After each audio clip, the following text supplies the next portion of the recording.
Maumee Bay Turf Center, a leader in synthetic sports services as well as natural field construction, maintenance, and renovation. Maumee Bay Turf is part of Turf Nation, the most trusted source in the synthetic turf industry, including creating the surface for the biggest game in pro football. From professional, college, and high school sports to recreation and commercial projects, check them out at MaumeeBayTurfCenter.com and see our large collection of finished projects and services. Maumee Bay Turf Center. We build better. Park National Bank treats your dreams like they're our own. It could be buying your first home together or making a lasting impact in your community, starting a new business on your old stomping grounds, or reimagining your current one to keep up with the times. No matter your financial goals, at Park National Bank, what means a lot to you means a lot to us. I know that I'm not Park's biggest customer, but I'm treated just like I'm Park's biggest customer.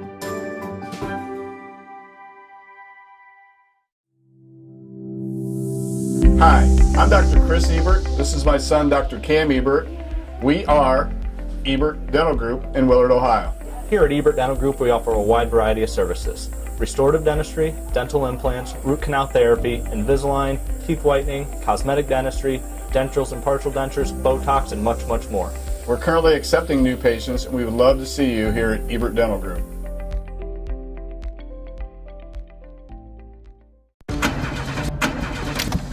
There's a blood shortage and we came up to Dead Lover's Point at midnight on Friday the 13th. Lame. Guess I'm gonna waste all this blood by dying in a predictable horror movie way. 50% of Americans like watching blood get spilled in horror movies, but only 3% donate it. When was the last time you donated blood?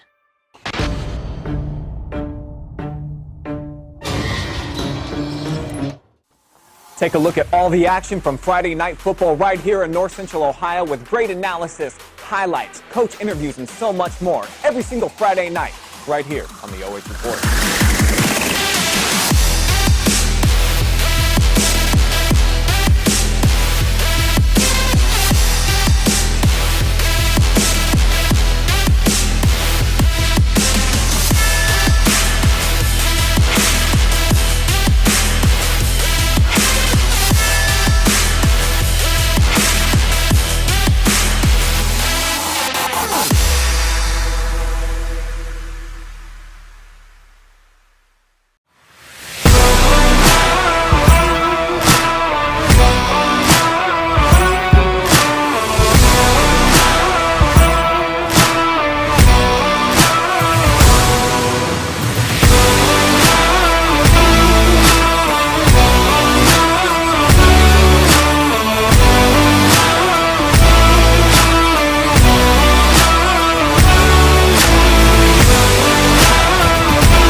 Good evening, everybody, and welcome into Dutchtown, New Washington, Ohio, in this Northern 10 football contest between the Wynford Royals and the Buckeye Central Bucks. Cameron Moone and Tim Birie on the call this evening. Thank you very much for joining us. And Tim, we got a team, two teams going at it. That Wynford has an unfamiliar record. They're coming in with a record of 1-5 overall, and 1-2 in the Northern 10 Conference, getting their first win of the year last week against Bucyrus in the Battle of the Copper Kettle. They win that game 20-14.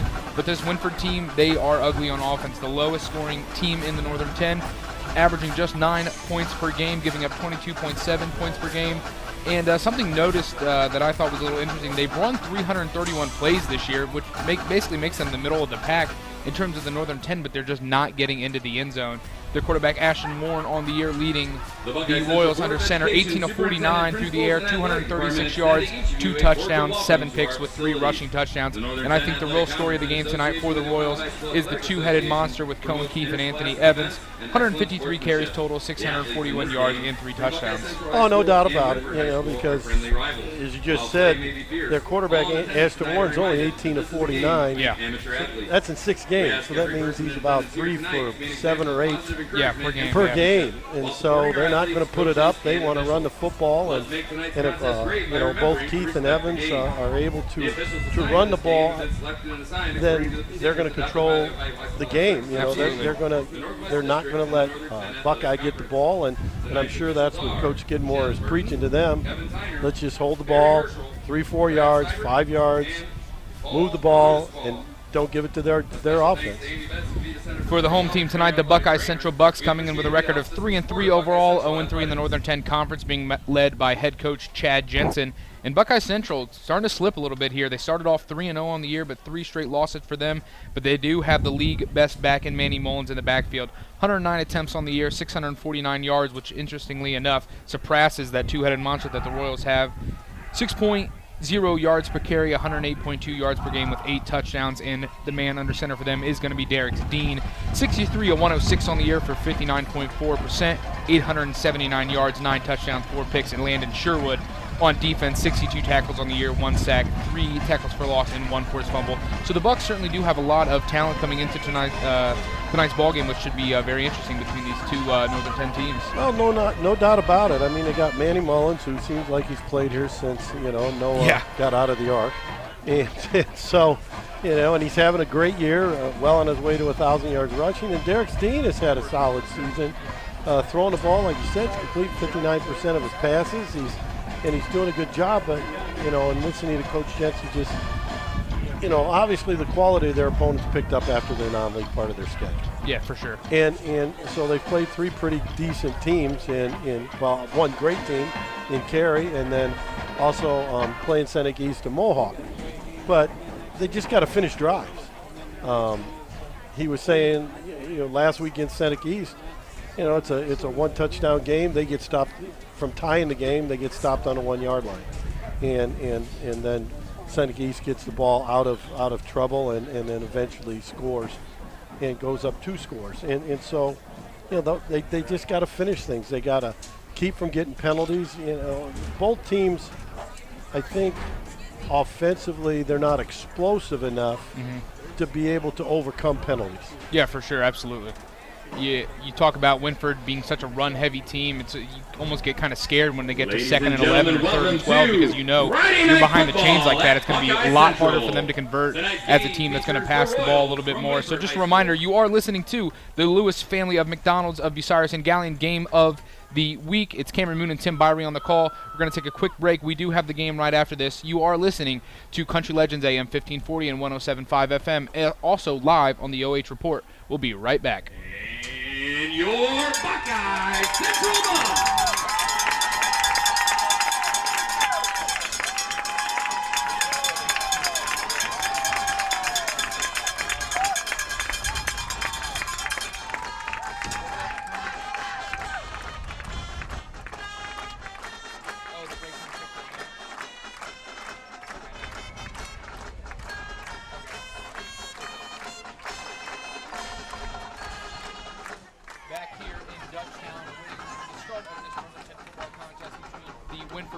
Buckeye Central Bucks. It's the Lewis family of McDonald's of Bucyrus and Gallion game of the week. Cameron Moone and Tim Birie on the call.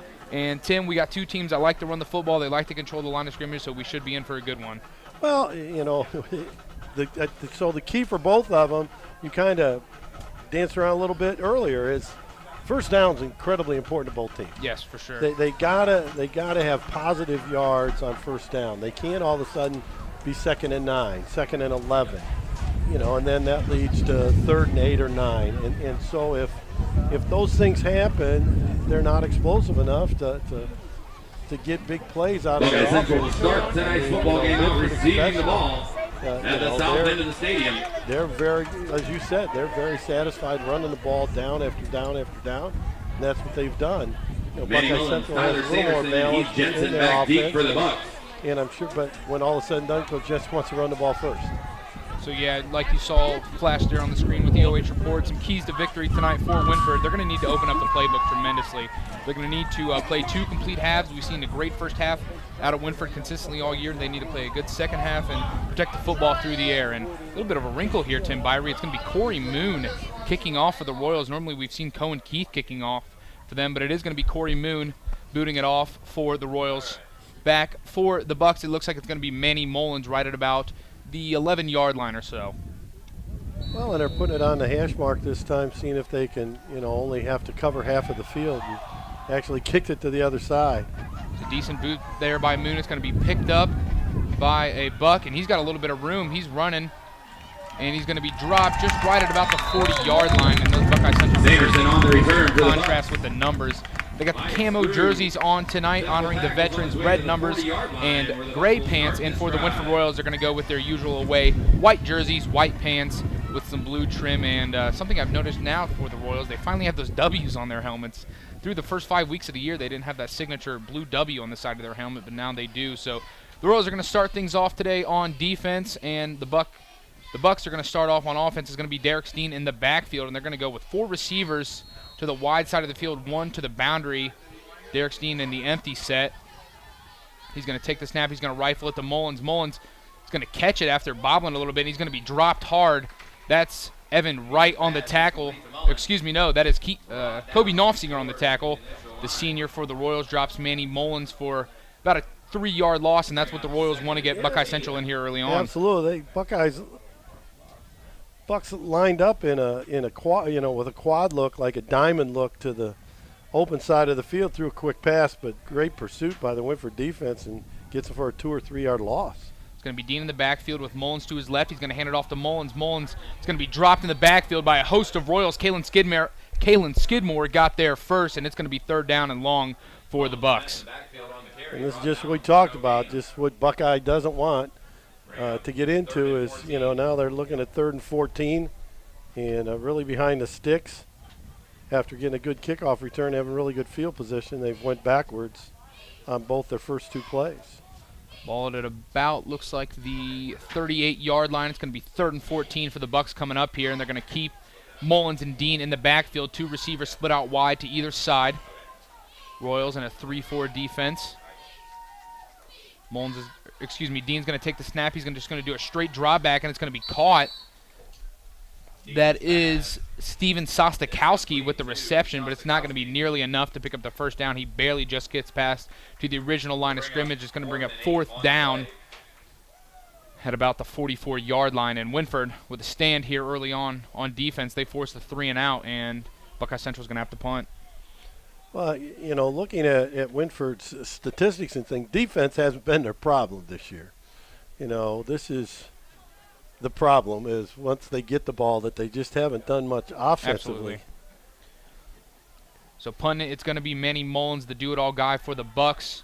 And it's going to be Sam Colleen getting underneath it, and he's able to field that one on a short little bounce. And the Royals are going to get the ball at about the 32-yard line, it looks like. And like we mentioned a little bit in the pregame, the Wynford Royals offense, and like you mentioned, they are struggling this year without a doubt. Ashton Warren in the backfield for the Royals, not able to get it done much through the air, but they have had an efficient ground game, and we're going to see if they can control the line of scrimmage against the Bucks here. Still no score, 10-19 left in the first quarter. 1st and 10 for Wynford. Well, they're going to have. It'll be interesting to see what Buckeye does here on defense. It looks like they're really stacking the box. Yeah, they absolutely are. They have 10 guys within 3 yards of the line of scrimmage. Warren under the gun. He's going to hand it off to, that's Blair up the middle. Blair's got some room, and he's going to take it to about the 48-yard line. Good run for the Royals here early on. It's about a 16-yard gain for the Royals here right off the rip, and they pick up their first down of the game on the first play of the game. They're going to be at about the 47-yard line. Well, the problem is when you put that many guys at the line of scrimmage, if you break that first line, there's nobody there. There's not much left to make the tackle. And Wynford going to rush Anthony Evans off the field and bring Sam Colleen in, so it looks like they will have 2 receivers in the game. So Colleen's going to be split out wide to the left, Moone to the right, and Warren in the gun, something we haven't seen from the Royals at all. Moone is going to take the jet sweep. He's got a little bit of space. He's running. He's got room to the left side. He's going to be dragged down and hit after a solid about 4 to 5 yard gain. So Wynford opening up the playbook a little bit. I noticed they did run that last week against Bucyrus, and that's something encouraging to see. Coach Skidmore starting to take a little bit of risks, and it's going to pay off for them. They got a 5-yard gain. Well, and that's what you got to do at some point in the season. They've been practicing for a while, and So now they're able to do some things and add a few things, and obviously it's something Buckeye hasn't seen. So a little, and it's in a completed pass. Yeah, looks good for Warren on the stat sheet. Yeah. 2nd down and 5, just north of 9 minutes here left to go in the first quarter. Still no score. Ball on the Buckeye Central 47-yard line. Wynford with some business on offense. It's Warren under the gun. He's going to hand it off to Evans on the left side. Evans with a little bit of space himself, and he's going to be dropped after about a 7-yard gain or so, and that's going to be another Royals first down. And if you're a Wynford fan, you certainly got to be happy about what you've seen so far from the Royals. No doubt. That time they got in their base offense, got in the wing tee, and ran the buck sweep, which is probably the favorite play of the wing tee offense. And Evans able to gain 7 yards, first down. Just keep the sticks moving, and that's what the Royals want to do tonight. Wynford looking to win 2 in a row. Buckeye Central looking to avoid to drop their 4th consecutive game. And the Royals are in business now here with a 1st and 10 at the 40-yard line. 8:33 left to go here in this ball game. Warren's going to just take a straight draw back. He's going to rifle it to Colleen. Colleen able to break a tackle and pitter-patter out of bounds for another Royal first down. And Wynford's offense, it's a weird word to say, but they look comfortable at this point in the game, Tim Birie. They're moving the ball. They're being efficient with it. They're protecting it, and they're in business here. Oh, absolutely. And what's been really nice about it is they've been very balanced. You know, and it looked there. Warren delivered a ball right on time, right on the, for a first down, and looking good. It's going to be a handoff there that looks like it's to Caden Blair. That is Blair taking the handoff. It's going to be a short gain for them, probably Wynford's shortest play of the day so far. It's going to bring up 2nd down and 9 on the 27, just north of 8 minutes here, still in the first quarter. No score. Beautiful night for high school football here as we start to say goodbye to September and head into October. Well, this is what it's supposed to be in the fall in Ohio, so nice, cool night, so hopefully not many cramps. Royals, looks like they're going to call a timeout. Yes, they are. We're going to take one as well. You are listening to the Lewis family McDonald's of Bucyrus and Gallion Game of the Week. It's Cameron Moone and Tim Birie. No score, 7:42 left to go here in the first quarter. We'll be right back.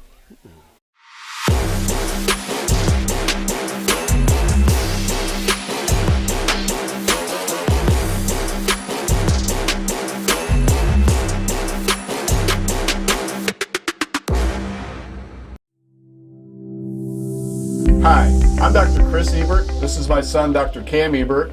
We are Ebert Dental Group in Willard, Ohio.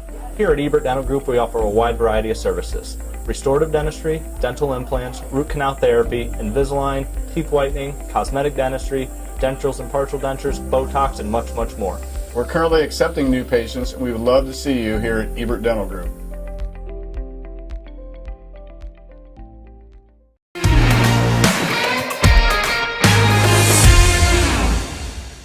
Lewis family McDonald's of Bucyrus and Gallion. Okay.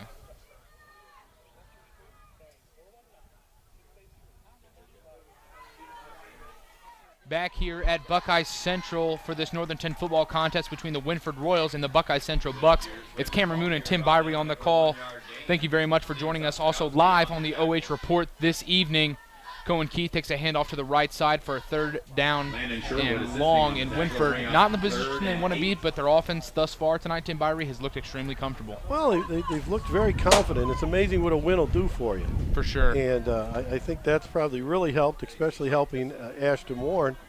He looked very comfortable on that first down pass a couple downs ago in completing that, and a nice out for a first down, and obviously a passing situation here. So let's see what they're going to come up with. Royals with 2 running backs in the backfield, Warren under the gun, and it looks like they're going to call another timeout. Back-to-back timeouts for the Royals. We'll take one as well. Still no score. Wynford and Buckeye Central, 6:50 left to go here in the first quarter. We'll be right back.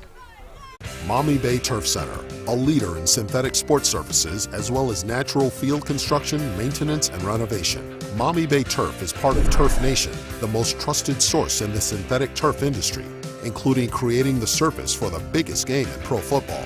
From professional, college, and high school sports to recreation and commercial projects. Check them out at MaumeeBayTurfCenter.com and see our large collection of finished projects and services. Maumee Bay Turf Center, we build better. Take a look at all the action from Friday night football right here in North Central Ohio with great analysis, highlights, coach interviews, and so much more every single Friday night right here on the OH Report.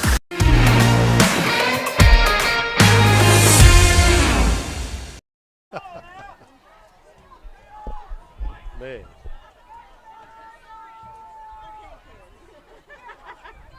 Oh my. That's a touchdown. One, yep. We are back here at Buckeye Central High School as Caden Blair takes a handoff 26 yards to the right side for a touchdown, and that's going to put Wynford on the board now here with 6:44 left to go in the first quarter, and that was just a beautiful play run there by the Wynford Royals. Well, again, they had Buckeye had everybody at the line of scrimmage, and they ran a quick trap. And once Blair gets past the 2 yards past the line of scrimmage, there's just no one left, and he broke to the outside off to the races, touchdown, Royals. Keith Jensen was there trying to attempt to make the stop, but Blair said that's not happening and runs that one in and puts the Royals up now 6-0 pending the extra point, and that one's going to, looks like it slightly blocked, or either that or just a knuckleball off the foot of Colin Hallsmeyer. So that's going to keep this a 6-0 ball game with 6:44 left to go here in the first quarter. But Tim, if I'm going to be honest with you, that is the best Wynford's offense has looked so far since I've been calling them this year. Well, very good drive for the opening time they get the ball, and again, like I said, you just. Once they get over that hump and get a win, your kids get a little more confident. You have a little more pep in your step. Your practices were probably better this week than they've been all year. And, they're playing like a very confident team right now. Do not forget to call in after your game tonight to the Friday night phone board with Davy Jones, 419-562-2222, or out-of-town toll-free 1-888-843-0024. Davy's looking for all the scores from around the area for tonight's game that will be immediately following the Burkhardt Farm Center game of the week, which is Seneca East at Bucyrus. Josh Stallings and Jeff Roberts have the call on that one. Again, it's going to be Moone kicking off for the Royals. 6:44 left to go here in the first quarter. 6-0. Wynford punching it in from 26 yards out on the legs of Caden Blair. And back to receive for the Bucks once again. It's going to be Mullins. Getting underneath that, it looks like that is Heath Jensen. And Jensen with a little bit of space. Going to be dragged back right at about the 35-yard line. And they're going to give it to him at about the 37. So Buckeye Central going to get the ball back following their first possession of the day, being a 3-and-out. And Wynford's defense going to look and try and maintain that bend, not break mentality that they've had all year long and keep the Bucks out of the end zone. Well, and they certainly did a good job the first series. Buckeye came out and tried to hit that first pass, which lost 3 yards, and they just got behind the sticks and couldn't catch up. Let's see what they change up this time. It's going to be Mullins in the motion. He's going to take the handoff and look to go just straight up the gut, and that's what he's going to do. He gets a pretty decent gain on first down. It's going to be about 5.5 yards there. And Manny Mullins, quite the big back for the Bucks. They have him listed on the roster about a 5'11", 223. And that is a big kid running the football here in some high school football. He did a really good job. They're looking like they're trying to run the jet sweep there, but he got about over the center spot right after he took the handoff. Just planted his foot, and right up the middle he went for a nice gain on first down. Buck's going to go in the empty set once again. 3 receivers to the left, 2 to the right. They're going to rifle it to Jensen. Jensen with some space to the left side. He's going to be pushed out of bounds following a first down there. And Buckeye Central picking up their first down of the day through the air. It's going to be a Derex Dean to Heath Jensen connection, and there's a Buckeye Central first down, and the home crowd loving that one. 5:59 left to go here in the first quarter, still 6-0. Royals on top. Yeah, threw a quick screen out there and got a lot of blocking out in front of him. Sostakowski and the other wide receiver doing a great job and getting the ball up the field a little bit now finally. Twins to either side. They're going to have Mullins in the backfield to the left of Dean. Dean with just a straight drawback. He's going to throw it out wide, and that's going to be caught by Jensen. He's going to be dropped there by Cohen Keith. Nice open field tackle there from the senior. Good for a gain of 3 yards. Gain of about 3 yards there for the Bucks, and there you can see the instant replay. Cohen Keith staying disciplined out there in the open field, not letting anything get past him, and Buckeye Central now facing a 2nd and 7 right at midfield. Yeah, a lot of quick passing game. What you have to count on is someone breaking a tackle, and that time Keith did a great job of keeping Jensen right in front of him for only a 3-yard gain. Looks like they're going to go in the empty set once more. Twins to either side. Or excuse me, there's trips to either side. And they're going to hand it off to Mullins. Mullins is going to be dropped in the backfield. It's going to take a few Royals to bring him down. Like I mentioned, that is a big kid running the ball, but he's going to lose about half a yard there, and Buckeye Central is going to be facing about a 3rd and 8 here. Yeah, kind of interesting thing. They sent him in that jet motion all the way to the right, and then he stopped at about over the right guard, and came back, and they tried to go left, but Wynford wasn't fooled at all. Great job by their linebackers, just staying where they belong. 4:45 left to go here in the first quarter, and 3rd and long. They're going to go in the empty set once again. They're going to put Manny Mullins in about the H-back position. They got 3 receivers to the left, 1 to the right. Dean just with a straight drawback. He's going to spin out of it, and he's going to try and conduct a little bit, and he's just going to throw that one out of bounds. Dean pass falls incomplete. And that's going to bring a 4th down for the Bucks. That pass was intended for Tyler Sanderson, another senior on this Buckeye Central team, and the Bucks are going to be forced to punt after picking up just 1 first down there, Tim Birie. Yeah, Dean rolled out to the left here and looked like they're kind of trying to flood the area. He's got to be willing to run the ball, I think, on that one. He's got to turn it up, try to get some yards, and give him a chance on 4th down. Maybe if he gets across the 50, they can go for it. Absolutely. Back to receive for the Royals, that's going to be Sam Colleen and James Renfus. Mullins with the punt. Nice punt there from Manny Mullins. It's going to be off the fingertips of Sam Colleen, and he's just going to fall on it at the 5-yard line. And not sure if that'd be unwise for Sam Colleen to touch that, because that bounce could be unpredictable, but it does not pay off for him, as the Royals are going to start deep in their own territory. And a spot in this part of the field for a wing T offense that's really going to condense your playbook. Well, yeah, they're probably really going to buckle it up and just run inside and do those things. Colleen didn't look very comfortable at all fielding that punt. He kind of looking like a right fielder who didn't judge it very well. And coincidentally, he plays pitcher in baseball, so there might be a connection there. There's a reason he's a pitcher. 4:19 left to go here in the first quarter. 6-0 ball game. It's going to be Warren under the gun. 2 Royal running backs in the backfield. He's going to hand it off just straight up the gut here. Probably going to be Cohen Keith, their main running back, taking those trap-type plays up the middle. It's going to be about a 2-yard gain for the Royals. It's going to bring up 2nd and 8. And Wynford, a team that probably at the end of most games controls the time of possession just from how long they're able to hold the ball. If they're able to string together 2 or 3 first downs, they probably had the ball for 4 or 5 minutes in that span of time. Well, and yeah, because it's an offense that's not going to gain, make huge plays, but they just got to finish the drives, and that's what Buckeyes trying to get them on, is these long drives and get them to turn it over. Warren's going to drop back. He's going to rifle it out to Keith. Keith with a little bit of space to the right side, wide side of the field, and he is going to, that's the left side of the field, but he is going to get a first down there as he takes that one to about the 18-yard line. And Wynford getting a little bit creative through the air, something that Royal fans are probably happy to see from Coach Skidmore, starting to dip his feet in the water a little bit, and just trying to expand this playbook. Well, and that's what he's got to do if they're going to be able to stay on the field offensively. You can't just keep pounding inside when the other team has 8, 9, 10 guys in the box. You got to be able to get it outside. So they're nice safe passes so far that he's thrown. So it allows Ashton Warren to get a lot of confidence. Right now he's 3 for 3, and probably that confidence gaining. Here he is on a run. Royals fake the jet sweep, and Warren with a little bit of space, and good wrinkle there from the Royals. They ran Corey Moone on the jet sweep earlier, and they gave it to him in there, kind of reminiscent of the Statue of Liberty play with Oregon, where they gave it to the guy at first, and then the second time they didn't, and that confuses the Buckeye Central defense, and Warren keeps it for a first down. Well, it allows you to pull a couple guys because you're going to pull them on a jet sweep, so it still looks like the jet sweep, and except the 2 linemen turn up the field, and Warren just follows them. Looks like we're going to have a timeout here on the field, an official timeout. I'm going to guess it's a discrepancy with the clock, or a timeout. I'm not sure. Coach Jensen talking to the official here. Also the baseball coach here at Buckeye Central. Wynford being led by first-year head coach Kyle Skidmore.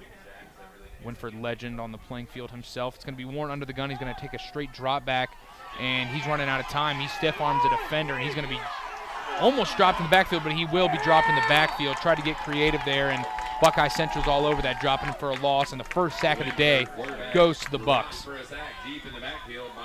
Yeah, it looked like he was trying to get a quick pass out there, and the guy was covered, so he took off. The receiver took off down the field, which he was supposed to do on a scramble drill, and Warren just needed to throw it away after about the first 2 steps where he got outside.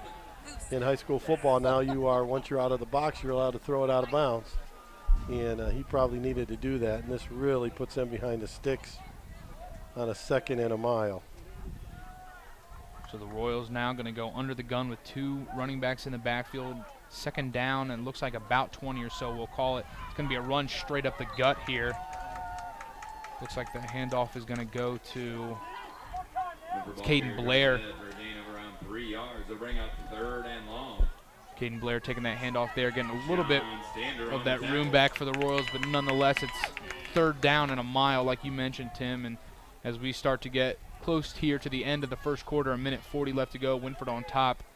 When you got sacks like that, or you got a penalty, you got something that puts you behind the chains, if you're in this wing T offense, it is an absolute drive killer. Yeah, and especially for them, because they just don't throw the ball deep down the field. It's going to be Warren under the gun. He's going to drop back. He's got a little bit of time. He's going to rifle this one. Cohen Keith with some space, and Keith they caught it underneath it. They're calling it incomplete. No, he said he bounced off the ground. We have the instant replay here with the OH report. We're going to have to see if he's able to hold on to this one.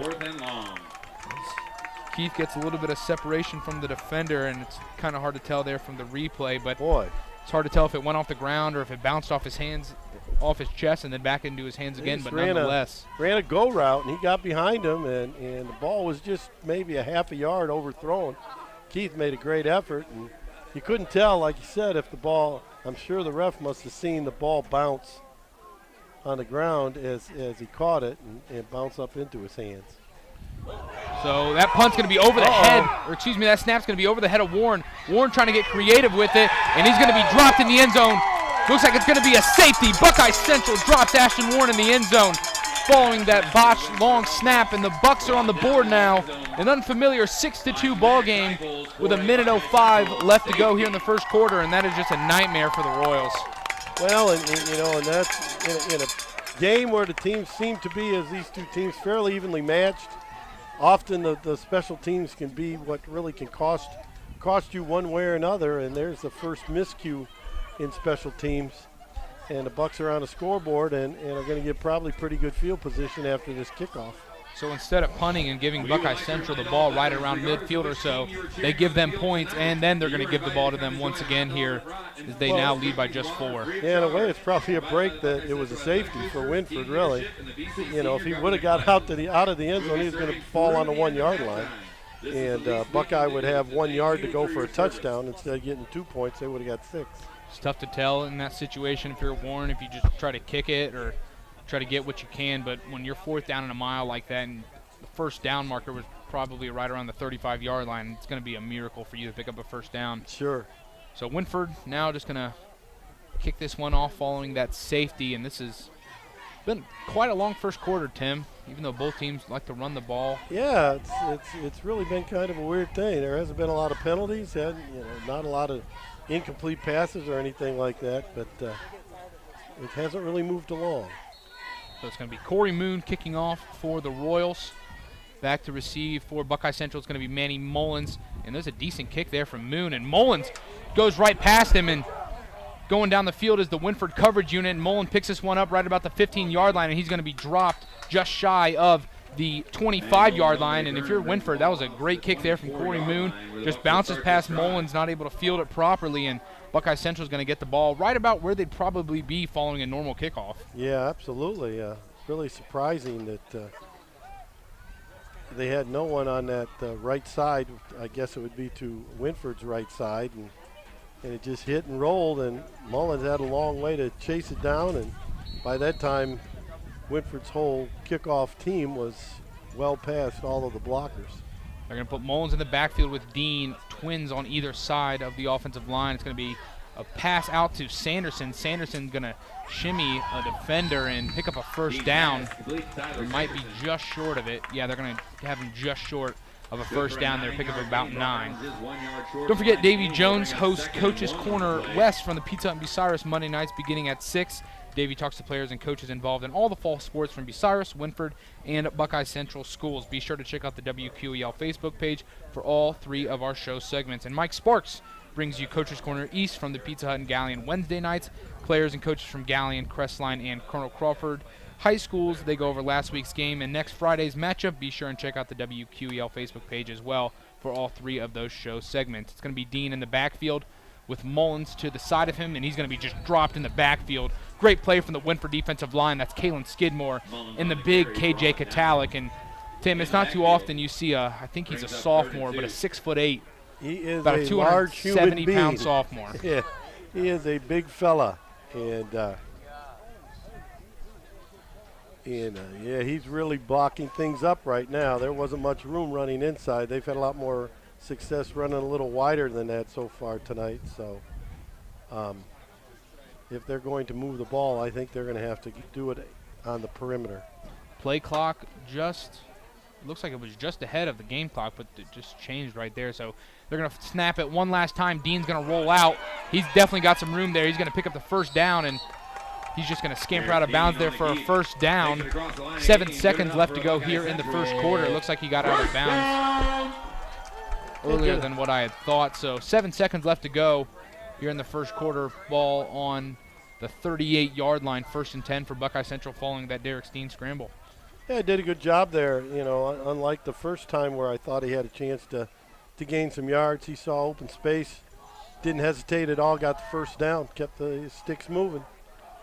So it's going to be an empty set for Dean. He's just going to rifle it to Mullins, and he's going to be dropped in the back. Play didn't have much of a chance to begin with, and that's going to bring us now to the end of the first quarter.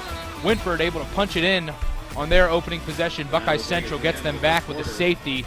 Royals lead by 4. We're going to head into the second quarter. You are listening to the Lewis family McDonald's and Bucyrus and Galleon game of the week. Wynford here in Dutchtown taking on the Buckeye Central Bucks as Cameron Moone and Tim Birie. We'll be right back.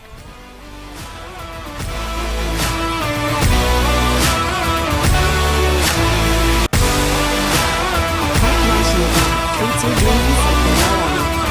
Keeping buying your first home together, or making a lasting impact in your community, starting a new business on your old stomping grounds, or reimagining your current one to keep up with the times. No matter your financial goals, at Park National Bank, what means a lot to you means a lot to us.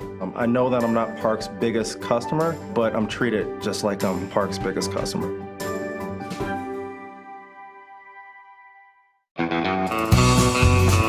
I'm Travis Big League Berardi. Catch me every week with my Country Roads rankings. We'll go over the small school top 10 football schools here in the area.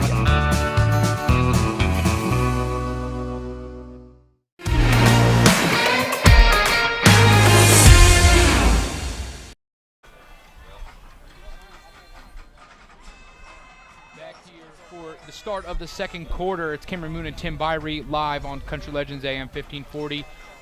107.5 FM, as well as live on the OH.REPORT Facebook page here at Buckeye Field in New Washington, Ohio on Military Appreciation Night. I want to say thank you to all the veterans that have served, including my dad, Chris Moone. I appreciate your service, Dad, as well as everybody else that has served this country. And Buckeye Central is going to have the ball second down and long. It's going to be about 2nd and 12 on the 36-yard line. And Tim, so far, Wynford able to keep the Buckeye Central offense in check. Doing a good job keeping everything in front of them, keeping and not letting them have any big plays.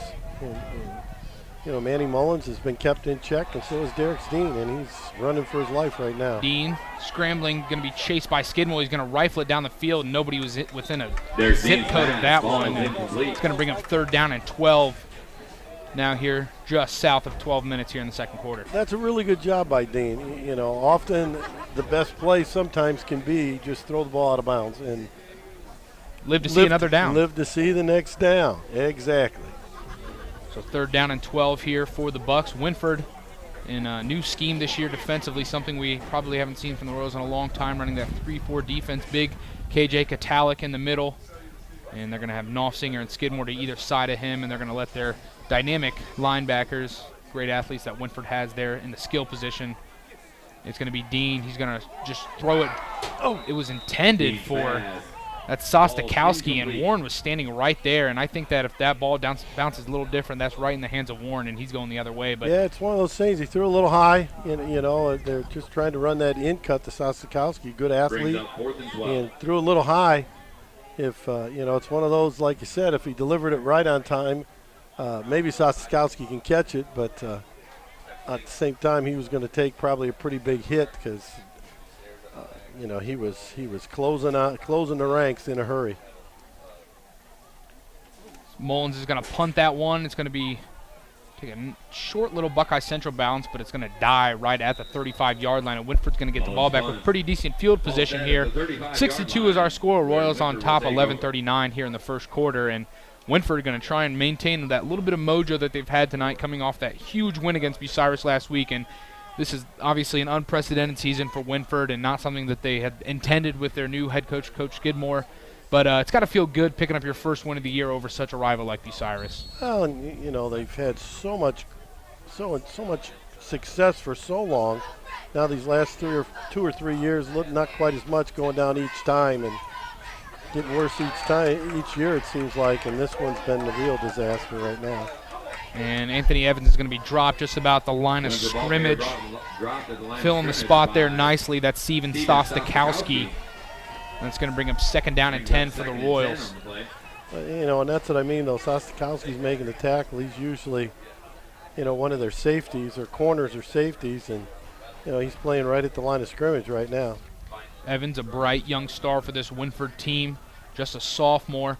They're going to hand it off to Evans once again, just straight up the gut, and he's going to fight for 1.5, maybe 2 yards. Going to bring him 3rd down and long, and Wynford's starting to do what we've seen them do all year long, is they have some success through the air, they have some success getting creative, and then they put a drive together where they just run the ball up the middle 2 or 3 times, and it doesn't pay off for them. So I think we just need to see a continued effort from Wynford and his coaching staff to try and get their athletes out in space, to try and beat people to the boundary or to the short side of the field, to try and create a spark for your offense. Well, you got to do something to get the defense to move a little bit. It's going to be Warren now rolling out to his right side. He looks like he's got a receiver, and that's just going to be short, but Cohen Keith is going to get underneath it. Great effort there by the senior.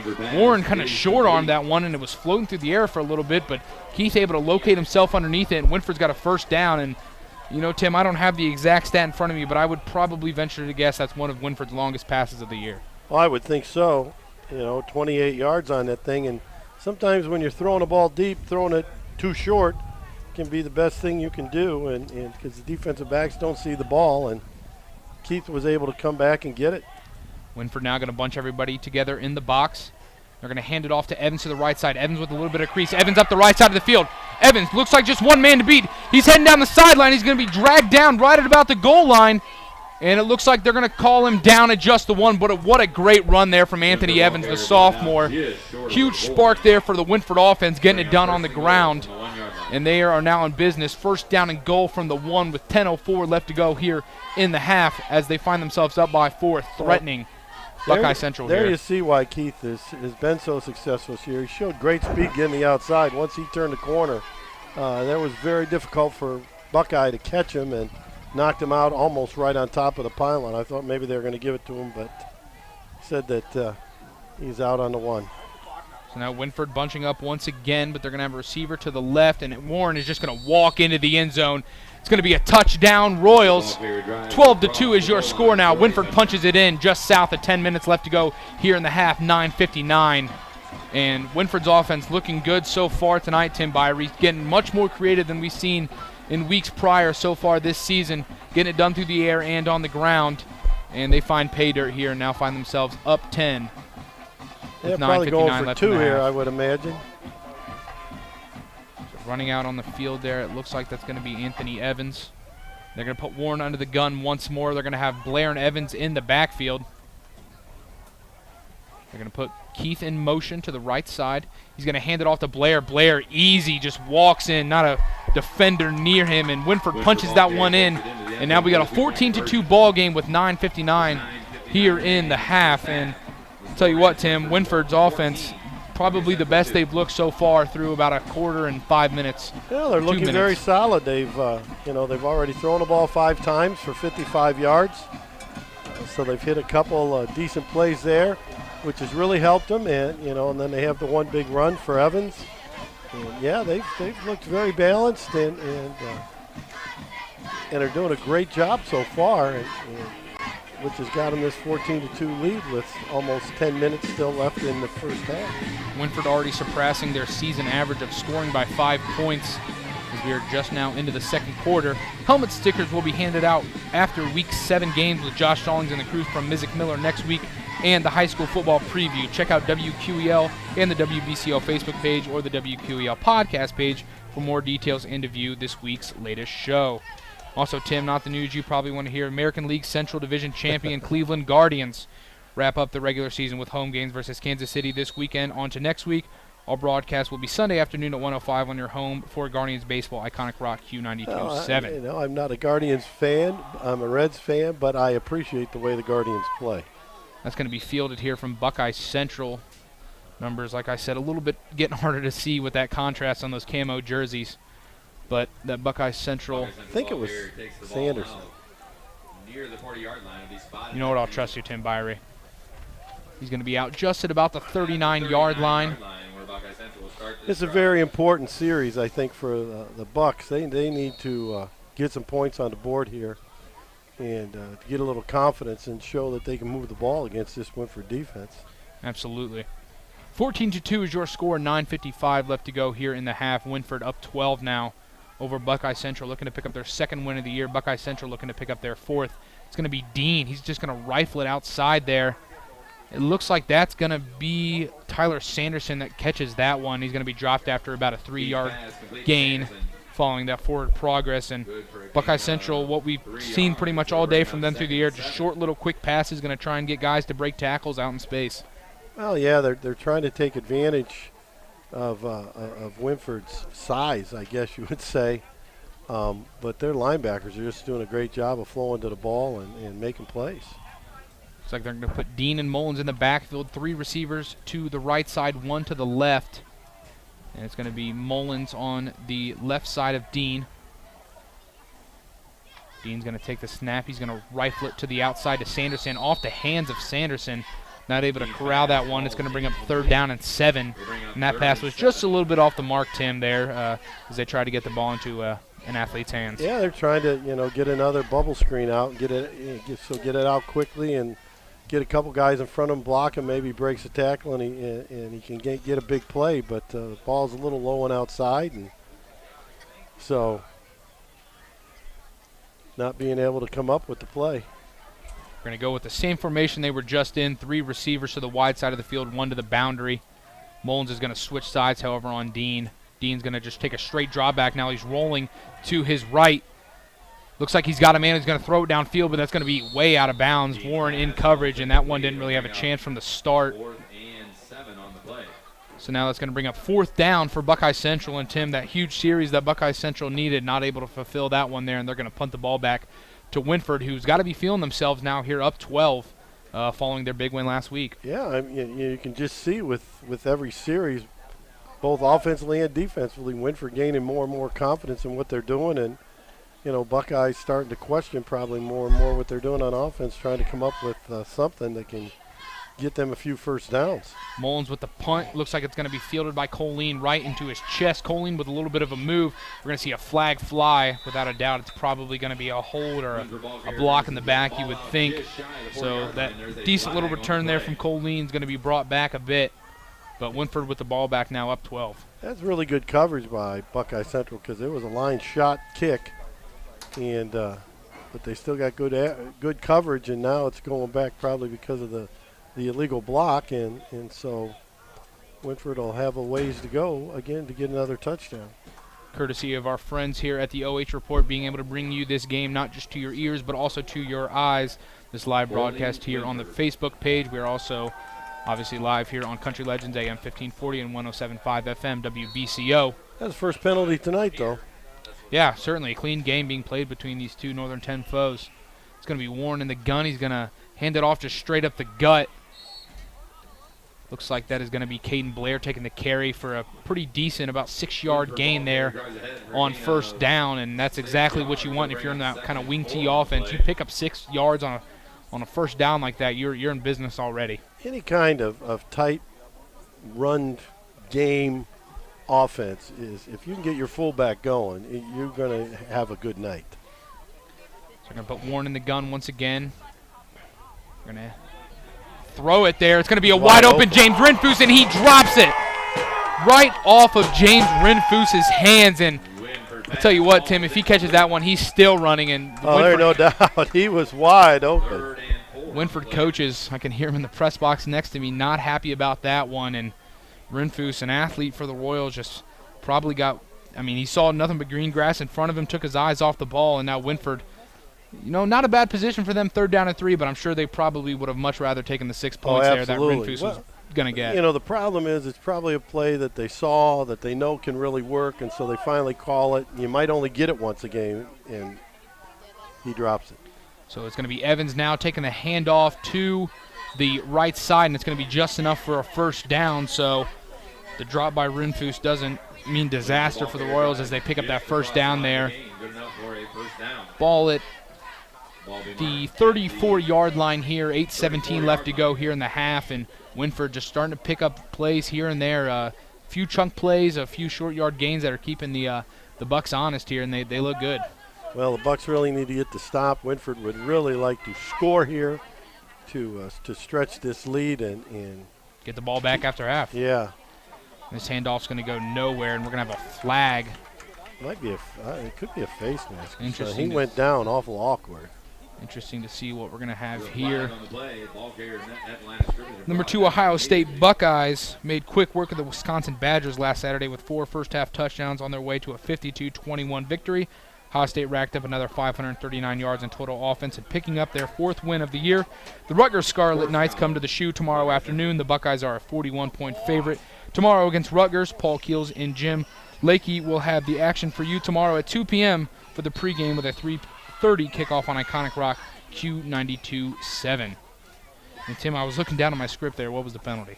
It was that he horse collar tackle. Yeah, you could tell it was very awkward when he was going down. So Buckeye Central bails Wynford out there, and they're going to be an end around there to Keith. Keith with a little bit of space and a tough run there from the senior. Something you're going to see out of the dynamic senior athlete quite a bit, just tough running from him. He picks up, honestly, about 8 yards there on 1st down. And like you mentioned, Tim, if you're going to be able to get your bigger body running backs and Caden Blair and Cohen Keith moving, you're going to have a good night controlling the line of scrimmage, especially on offense. Oh, yeah, they ran that little inside handoff, kind of almost like a reverse, and he just runs hard.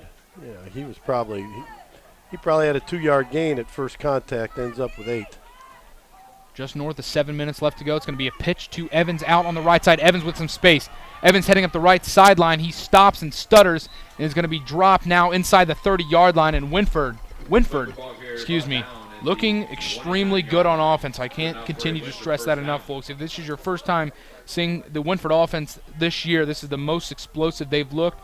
They're getting their athletes out in space. They're being dynamic through the air. They're being dynamic on the ground, and they're in business here in Dutchtown. Yeah, had a quick pitch and pulled a guard out in front, pulled a tackle out in front of him, and Evans just showing great speed on the perimeter once he gets out there.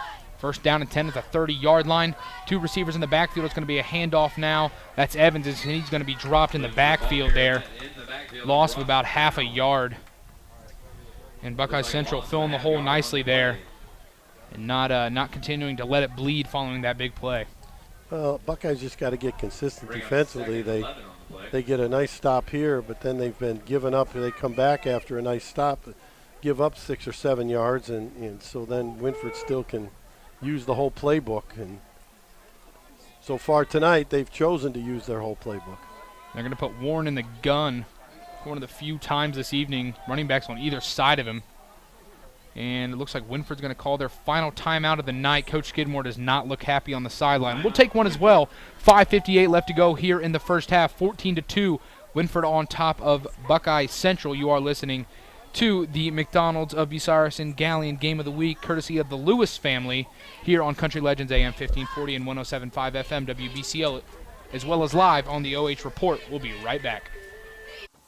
Take a look at all the action from Friday Night Football right here in North Central Ohio with great analysis, highlights, coach interviews, and so much more every single Friday night right here on the OH Report.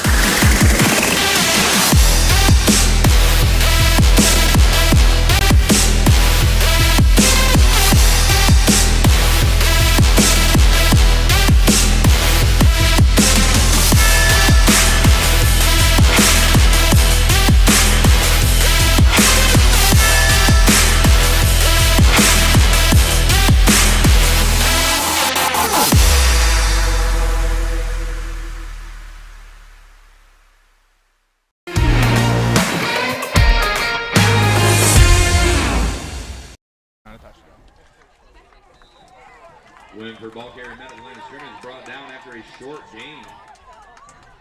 Bring up 3rd and 10 on the play. Back here at Buckeye Central High School in this Week 7 football contest between the Wynford Royals and the Buckeye Central Bucks. It's Cameron Moone and Tim Birie on the call. Thank you very much for joining us this afternoon, as well as live on the OH Report. So not just hearing it, you're seeing it. And Wynford offense looking great here through about the first quarter and a half of play. 14-2, they are on top now. Facing a 3rd down and 10. It's going to be Warren dropping back in the gun. He's got time. Has a receiver downfield. He's going to toss it long. It's out of the end zone. zone. It's going to be way out of the end zone. Anthony Evans there, and in coverage. Looks like that was Alec Phillips in coverage there for Buckeye Central, and that's going to bring up 4th down now. And something Wynford's done consistently this year, 4th down and 10 from the 30-yard line. This is go-for-it territory for him. Well, it looks like they may be going for it. Warren's over to getting a play for Coach Skidmore, and so they're probably going to go for it. Looks like the Royals will go for it here as the clock sits at 5 minutes and 11 seconds here in the half. And they're going to put Warren in the gun, one receiver to the left side of the field. They're going to put Keith in motion now to join him, and Warren's just going to roll out. It's just going to be a straight roll out and trying to get underneath it. That's going Keith, but what a great catch from Keith. He's hurt, but out of bounds nonetheless for the Royals. And Keith looking to be in some pain. He's able to get up, but that's going to be a turnover on downs for the Royals. Buckeye Central's defense makes a stand, and they get the ball at the 30-yard line. 5:04 left to go here in the half. Well, the one thing I find weird, though, Cameron, is they don't throw the ball to their tight end. Yeah, he is really 6'8" and 260 pounds. I would imagine he's kind of a matchup problem for some of the defensive backs for Buckeye Central. Well, I think probably anybody in the state of Ohio if you're a 6'8" tight end. And so, but they don't use him much. Buckeye Central getting the ball back here. Good defensive stand here from the Bucks on their home field. They're going to put 3 receivers to the right side, 1 to the left. It's going to be Mullins and Dean in the backfield. Dean just going to take it straight drop back. He's got an open receiver in Sanderson. Sanderson's got some room to the right side. He's going to be pushed out of bounds. And right about where a 1st down would be, it looks like they're going to give it to him. The official to the near side gives him about an extra yard to what the official did on the Wynford side. So ball now at the 41-yard line, 4:58 here in the half. And Buckeye Central getting their ball to an athlete out on the outside, beating the Wynford perimeter. And a little bit of mojo here for the Bucks. Still a little quick, just a quick path, a little outcut, and Sanderson was wide open, able to catch the ball, had a little room to run. 1st down, Bucks. Twins on either side of the offensive line. It's going to be Dean and Mullins in the backfield. Dean with just a straight drawback. He's got tons of time. He's going to throw it way downfield. He had a man wide open. That was, looks like Sanderson. And covering him was Sam Colleen, and Colleen just a little bit too slow on the coverage there, but Dean threw that one way too hard downfield. It would have been 6 if he could put that one on the money. Yeah, Sanderson ran a little double move and definitely fooled Colleen. He was right by him, and Derex Dean he showed a great arm, unfortunately too much arm. It's going to be now 3 receivers to the wide side of the field, 1 to the boundary. Dean and Mullins in the backfield. It's going to be Mullins to the left side of Dean. Dean's going to take the snap, just another straight drop back for him. Got to be a screen. It's going to be a screen, and Mullins is going to catch it, and great discipline here from the Wynford defense. They sit on it well. That's Evan Warner dropping Mullins after about probably a 1-foot gain, going to bring up 3rd down and long. Well, Warner did a great job, because if he doesn't make that tackle, Mullins got a lot of room to run. Absolutely. With a bunch of guys out in front of him, because Wynford brought like 6 guys, and they were all chasing Derex Dean. So they did a really good job, but you got to block the one guy that's out there. Buckeye Central looking like they're going to go in the empty set here on 3rd down. They are. They're going to put 2 receivers on either side. They're going to bring in Dominic Dean to be basically the H-back. Empty set. It's going to be Dean, just straight drawback. He's going to be dropped in the backfield by Evan Wright. Excuse me, that's Kobe Knopfsinger, the senior, making a big play from that 3-4 defensive end position. First sack of the day for the Royals is a big one here with 3:52 left to go in the half. And Buckeye Central now is going to be forced to punt. Well, every time Buckeye gets into the empty set, Wynford's bringing guys. And that time they brought 2 extra guys, so they brought 6 altogether because they actually were in a 4 down. Instead of a 3-4, they were in a 4-3 and brought 6 guys. They just didn't have enough blockers. So now Mullins is going to punt this one off. It's going to be a pretty decent punt for him. It's going to be stopped at right about they're going to call it, looks like the 28-yard line. 28-yard line. And Wynford's going to get the ball back. 3:20 left to go here in the half. And if you're the Royals, you'd love to get this double dip and score right before the half, get the ball back after halftime, and put yourself up here by possibly, it could be at most 26. Well, yeah, no doubt about it. They got plenty of time. Unfortunately, they have no timeouts left, I don't think. No, they do not. And so, yeah, they've used all those. So they're going to have to be able to move the ball a little bit, complete a couple passes, mix in, and keep the offense mixed up a little bit. It's going to be Warren in the gun. He's going to put 2 men in motion. That's Rinfoos and Keith. 2 men in the backfield, 1 receiver. It's going to be Colleen. It's going to be a handoff to Evans here. He's got not much room there going. He's going to be dropped after about call it a 1-yard gain. And Tim, something you and I talked about a little bit in the pregame, Wynford, a team that's able to come out consistently all year long and punch teams in the mouth. They're up 12-0 on Otsego. You know, they're in a dogfight with Marion Pleasant. Just other games like Bucyrus last week, they found themselves up early on. But can they come out here in the second half and try to control this game in the second half? Well, exactly. You just got to show they can finish some things. They got to finish drives. They got to finish games. Handoff there to Evans is going to go to the right side. It's going to be close to a first down. Warren, quarterback for the Royals, maybe not. Says he's got it, but it doesn't look like the official agrees. One ref looks, now we're getting a little better spot, but he's still short. Just going to bring up 3rd down and about 1 as the clock is on now south of 3 minutes. Royals up by 12. We're going to put Warren in the gun, or excuse me, under center, 2 running backs in the backfield. And we're going to have a stoppage of play here. I don't see a penalty on the field. Not sure if Coach Jensen possibly called one of his 3 remaining timeouts here. Looks like he wanted to do something with the clock. Keeps looking back behind him. Be sure to stay tuned after the game. We will have your Spitzer Motor Game Changer, courtesy of Spitzer Motor. Spitzer Motor Game Changer is a player that makes a big play in the game that kind of changes the tide of things. So we will have that announcement post-game. They get a T-shirt courtesy of Spitzer Motor. So be sure to stay tuned for that one. As well as announcing the McDonald's of Bucyrus and Gallion Players of the Week. We'll name one from each school. And they will get a value meal courtesy of the Lewis family from McDonald's of Bucyrus and Gallion.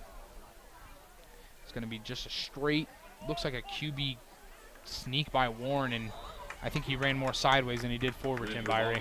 He didn't. He took the snap from under center, but he kind of stayed straight up when he ran. And didn't really lower his shoulder. He's kind of a big kid. But, you know, he's got to lower the boom on these guys when he's running that sneak. Not sure. They might get a measurement here. Yeah, it looks like that's what they are going to do. It's extremely close. Hard to tell with the ball being on the far side of the field. Don't forget to call in tonight after your game to the Friday night phone board with Davy Jones. 419-562-2222 or out-of-town toll-free. 1-888-843-0024.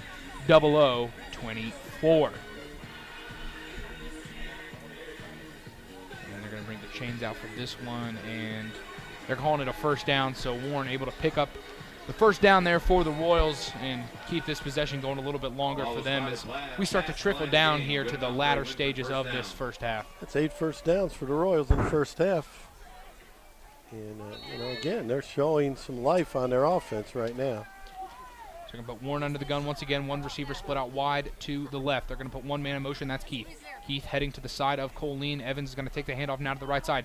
Evans looks like he had some space, but able to be dropped there by Buckeye Central. I tell you what, if he beats that tackle, there's nobody in front of him. We'll bring up 2nd and 7 on the play. A nice 3-yard gain there from the sophomore. Yeah, they sent the motion man going one way, Evans ran the other way, and you're right.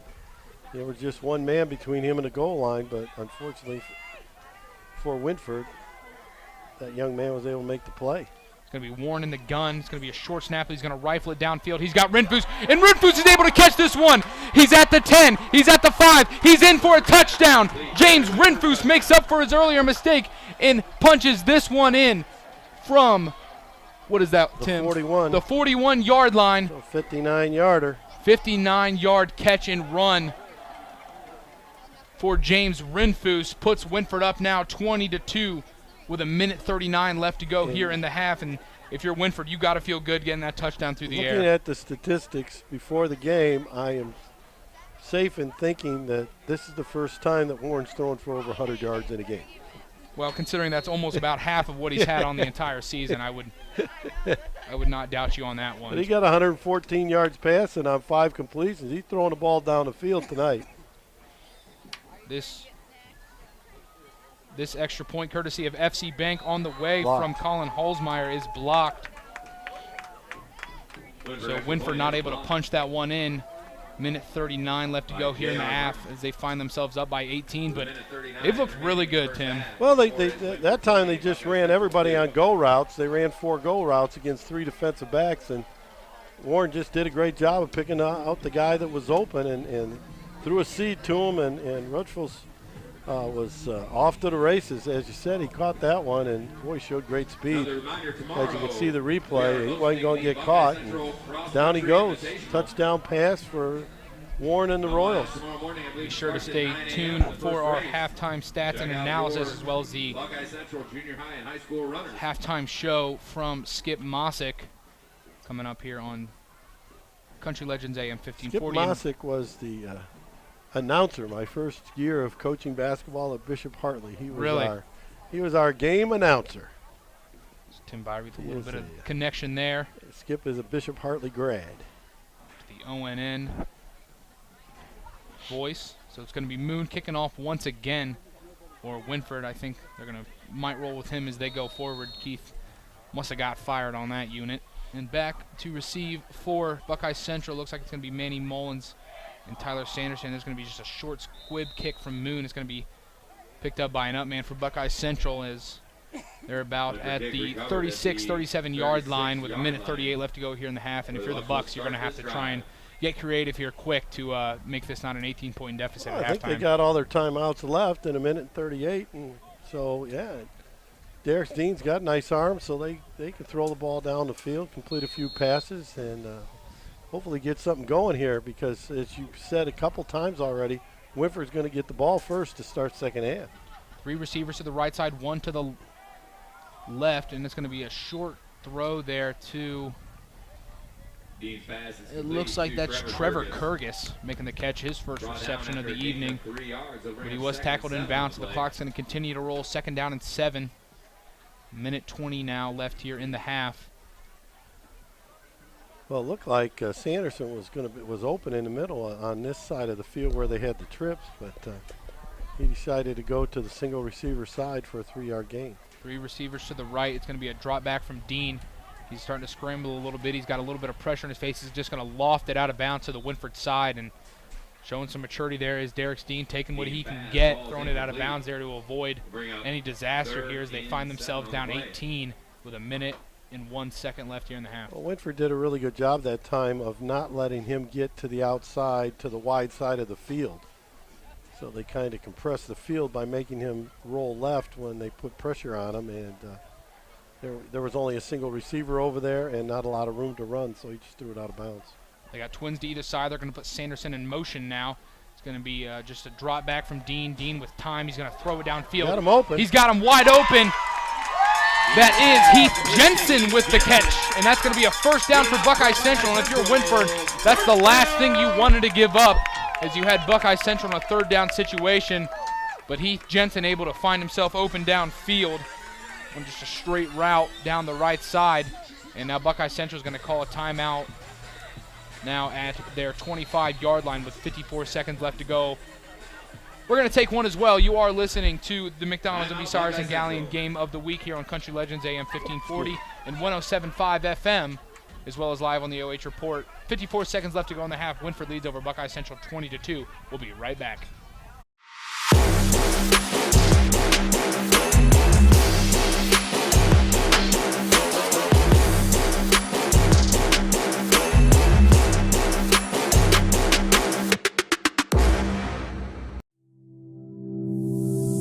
Hi, I'm Dr. Chris Ebert. This is my son, Dr. Cam Ebert.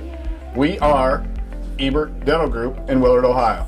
Here at Ebert Dental Group, we offer a wide variety of services: restorative dentistry, dental implants, root canal therapy, Invisalign, teeth whitening, cosmetic dentistry, dentals and partial dentures, Botox, and much, much more. We're currently accepting new patients, and we would love to see you here at Ebert Dental Group.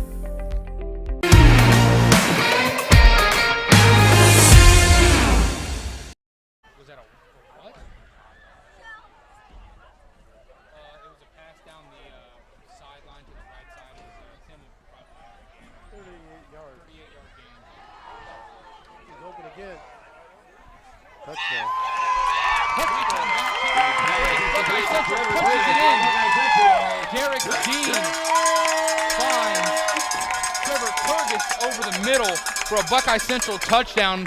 I don't think it was a crossing route, Tim, but it kind of looked like it towards the end of it as Kurgis catches that one over the middle and punches it in. And Buckeye Central able to score here just before halftime to avoid Wynford getting this double dip.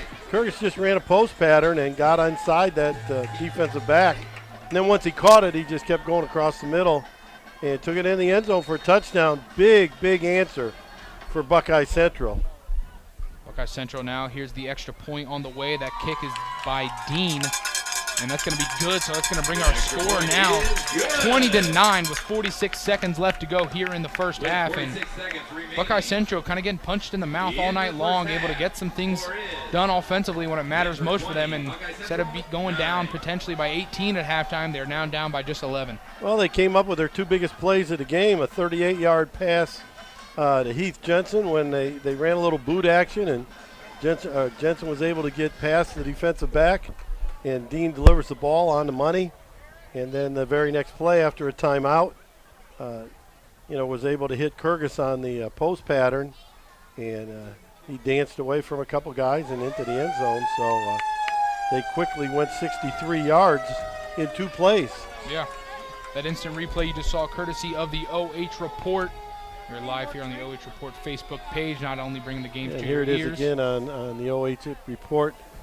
There you see him just – he did it, kind of just like raindropped into his hand. Yeah, he did a good job of leading him open. And they talk about that a lot now with quarterbacks of passing the guy open and throwing the ball where he can catch it and run away from people. And that's exactly what he did on that play. Wynford's going to put Evans and Keith back, and this kickoff is going to be short. It's going to be off the hands of Sam Colleen, and he's able to field that one. Looks like just past the 30-yard line. And with 46 seconds left in the half and Wynford's style of offense, you'd probably expect them to either just try and run something up the middle here or just take a knee and back-to-back knees and end this half. Yeah, I would think so. That's what I would do. Although, they've been able to get behind guys twice in a row, so you never know. He might try to throw the ball deep and take a couple shots. So Buckeye Central going to, looks like, continue to roll with a... He's getting in the shotgun, so he's probably going to toss her down the field. Single high look, and they're going to have maybe a 2 high look. They're going to put Minnie Mullins at safety. And Warren, he's got a man running downfield, threw that into double coverage, and that's an interception. Or no, they're going to call it incomplete. That's an incomplete pass, and the defender that went up for that one is down and hurt on the ground. See, just a little thing on that one that Warren didn't do. He dropped back. He's got a pretty good arm. He threw the ball deep.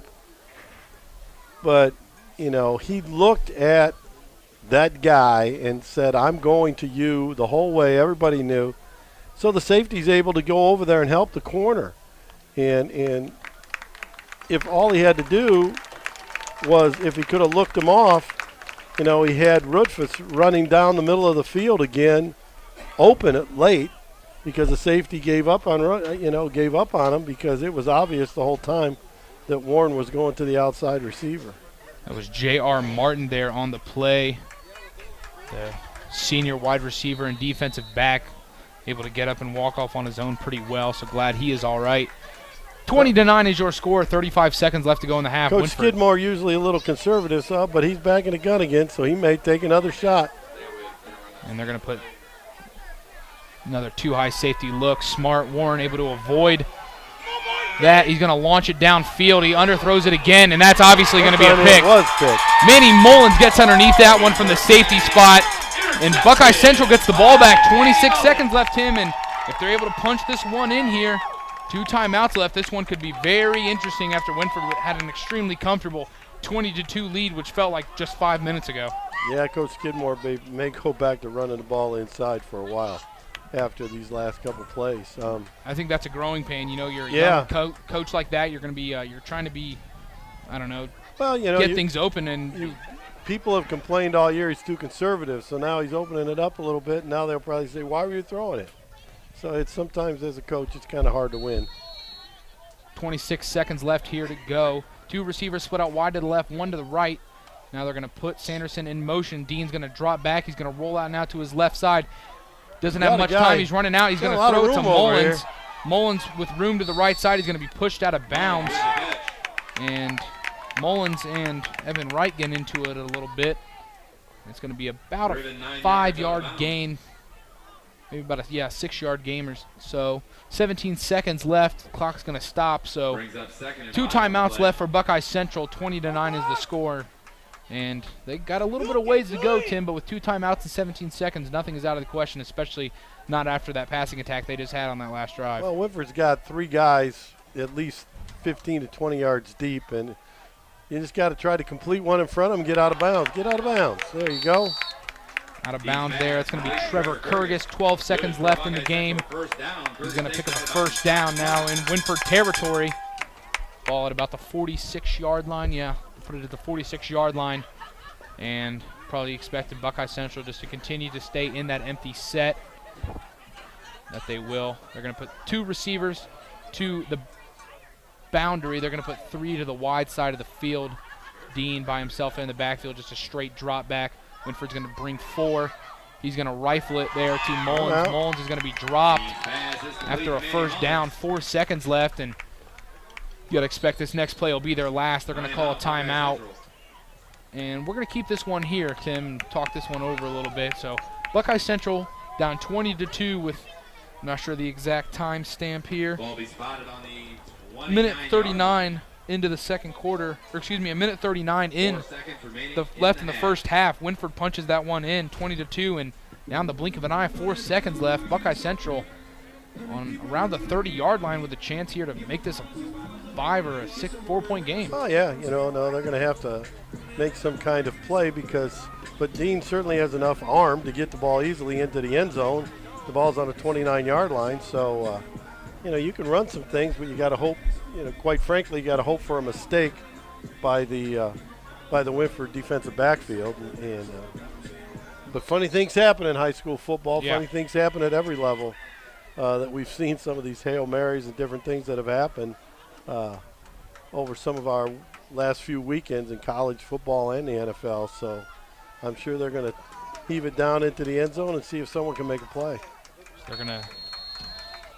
They got Kurgis over here at 6'4", so a nice tall receiver on this side to the boundary. They're going to put Mullins in the backfield with Dean to his right side, 3 receivers to the left, 1 to the right. Kurgis, the single receiver, is going to be a straight draw back for Dean. Dean doesn't have much time. He's going to hoft it downfield. He's got a man. Oh, and it's incomplete. That one had a great chance there to have a miracle for the Bucks just before halftime, but it falls incomplete, and that's going to bring us now to the half. Wynford on top of Buckeye Central, 20-9 here on the final day of September. Stay tuned for the ONN halftime show, as well as halftime stats and analysis from Tim Birie and I. You are listening to Country Legends AM 1540 and 107.5 FM, WBCO, as well as watching live on the OH Report. 20-9 is your score. Wynford on top of Buckeye Central. Stay tuned.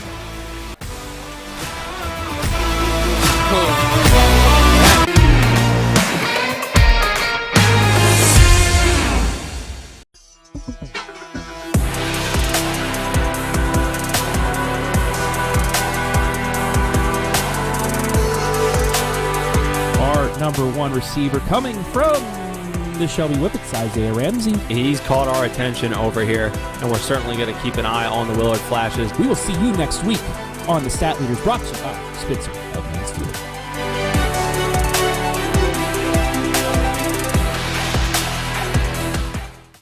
Maumee Bay Turf Center, a leader in synthetic sports surfaces as well as natural field construction, maintenance, and renovation. Maumee Bay Turf is part of Turf Nation, the most trusted source in the synthetic turf industry, including creating the surface for the biggest game in pro football.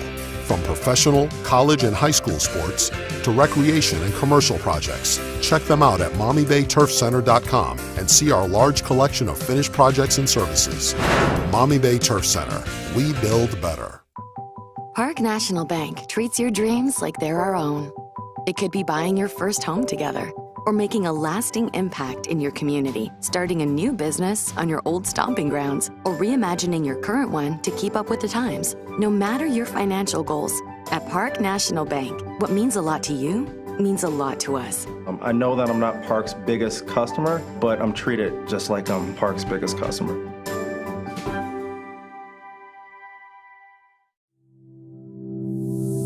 Hi, I'm Dr. Chris Ebert. This is my son, Dr. Cam Ebert. We are Ebert Dental Group in Willard, Ohio. Here at Ebert Dental Group, we offer a wide variety of services: restorative dentistry, dental implants, root canal therapy, Invisalign, teeth whitening, cosmetic dentistry, dentrals and partial dentures, Botox, and much, much more. We're currently accepting new patients, and we would love to see you here at Ebert Dental Group.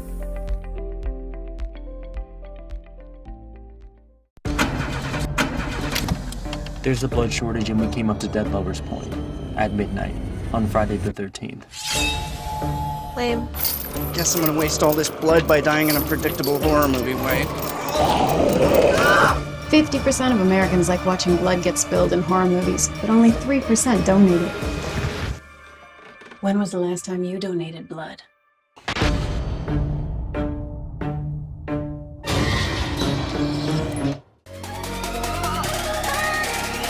What's up, America? Brian Skoronsky here, and if you want to see me and the gang chop it up with some unintelligent conversation, we've got the show for you. Check out the OH Report video podcast every Monday, exclusively right here on the OH Report.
No beach show would be complete without performing a song from the hit Disney movie Moana, featuring solos from senior Ruth Capel and junior Grace Everett.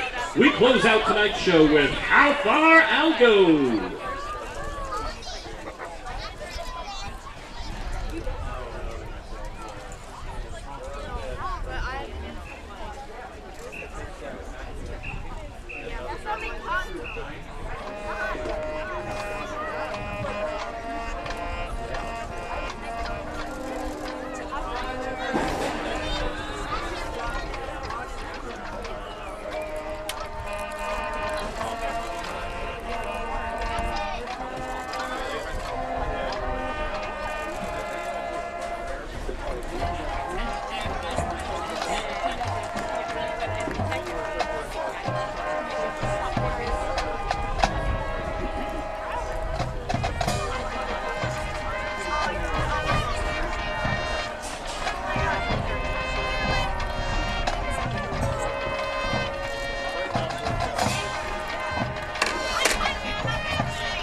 On behalf of the Marching Royals, we'd like to thank you for your kind attention and continuing support. Have a great night, and let's go Royals!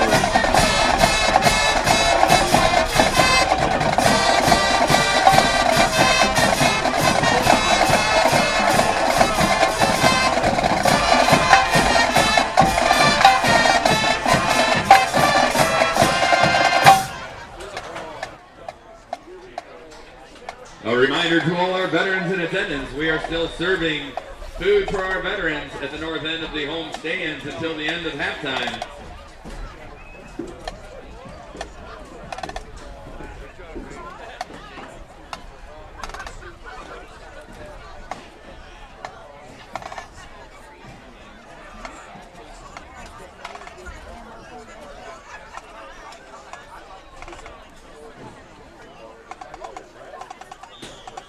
Good evening, ladies and gentlemen.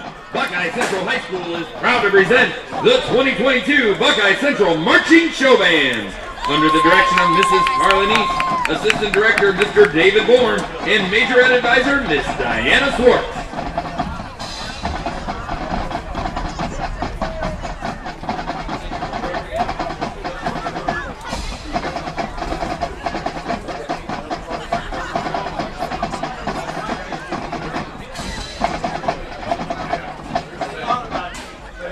Tonight, the Buckeye Central Marching Show Band will feature music of the one and only Taylor Swift. We don't know about you, but we're feeling 22.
2014 hit will feature our percussion along with a little something extra.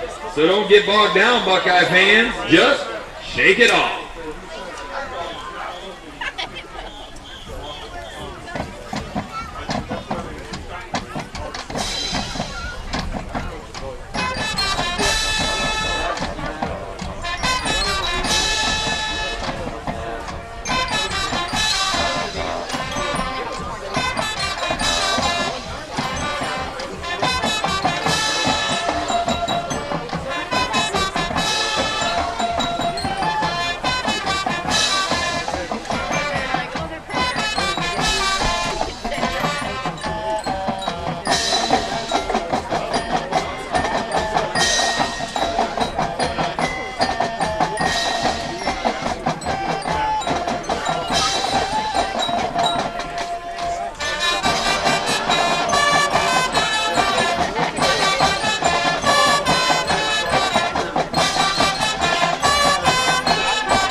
Seconds now, sorry. That's fine. We still got like over 5 minutes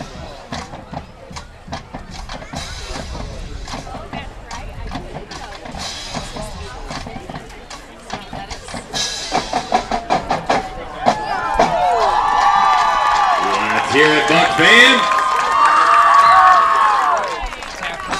at the Lewis family of McDonald's of Bucyrus and Galleon game of the week. It's Cameron Moone and Tim Birie. Wynford on top of Buckeye Central 20-9. And Tim, this is the best Wynford look so far offensively through one half, and you got the stats to prove it. Well, you know, they're going to really have to carry it over in the second half. But yeah, Wynford had 8 first downs in the first half.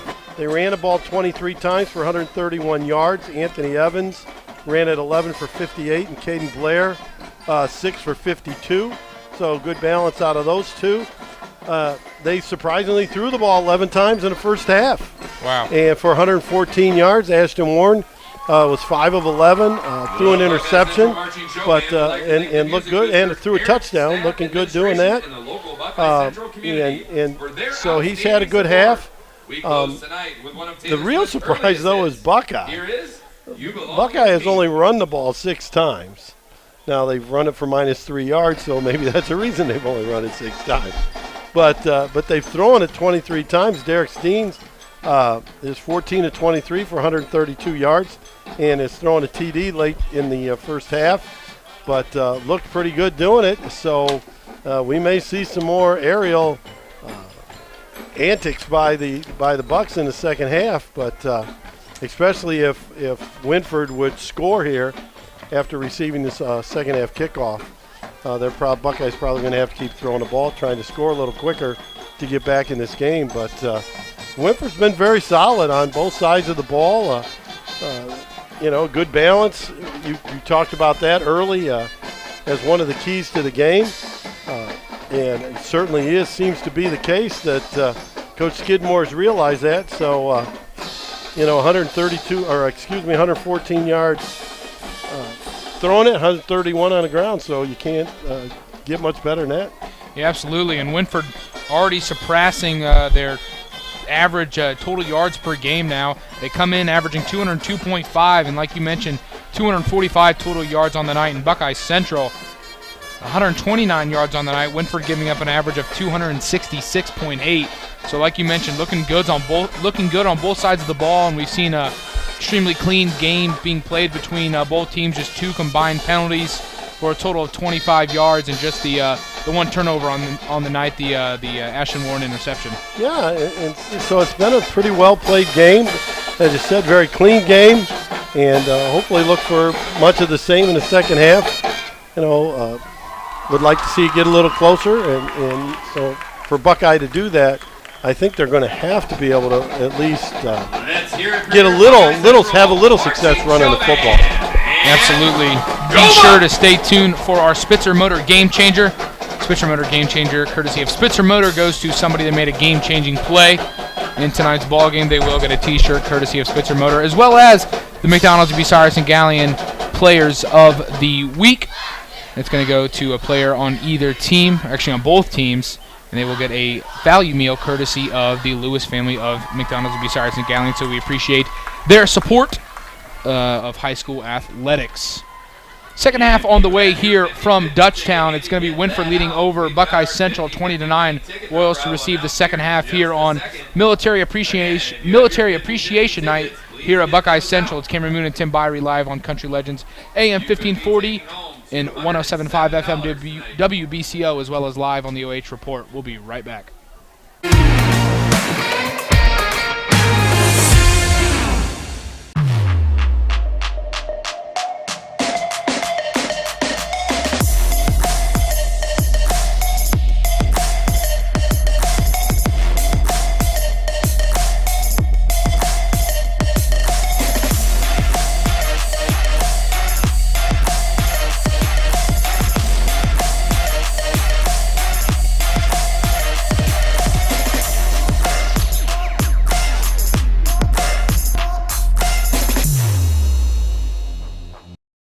Maumee Bay Turf Center, a leader in synthetic sports surfaces as well as natural field construction, maintenance, and renovation. Maumee Bay Turf is part of Turf Nation, the most trusted source in the synthetic turf industry, including creating the surface for the biggest game in pro football.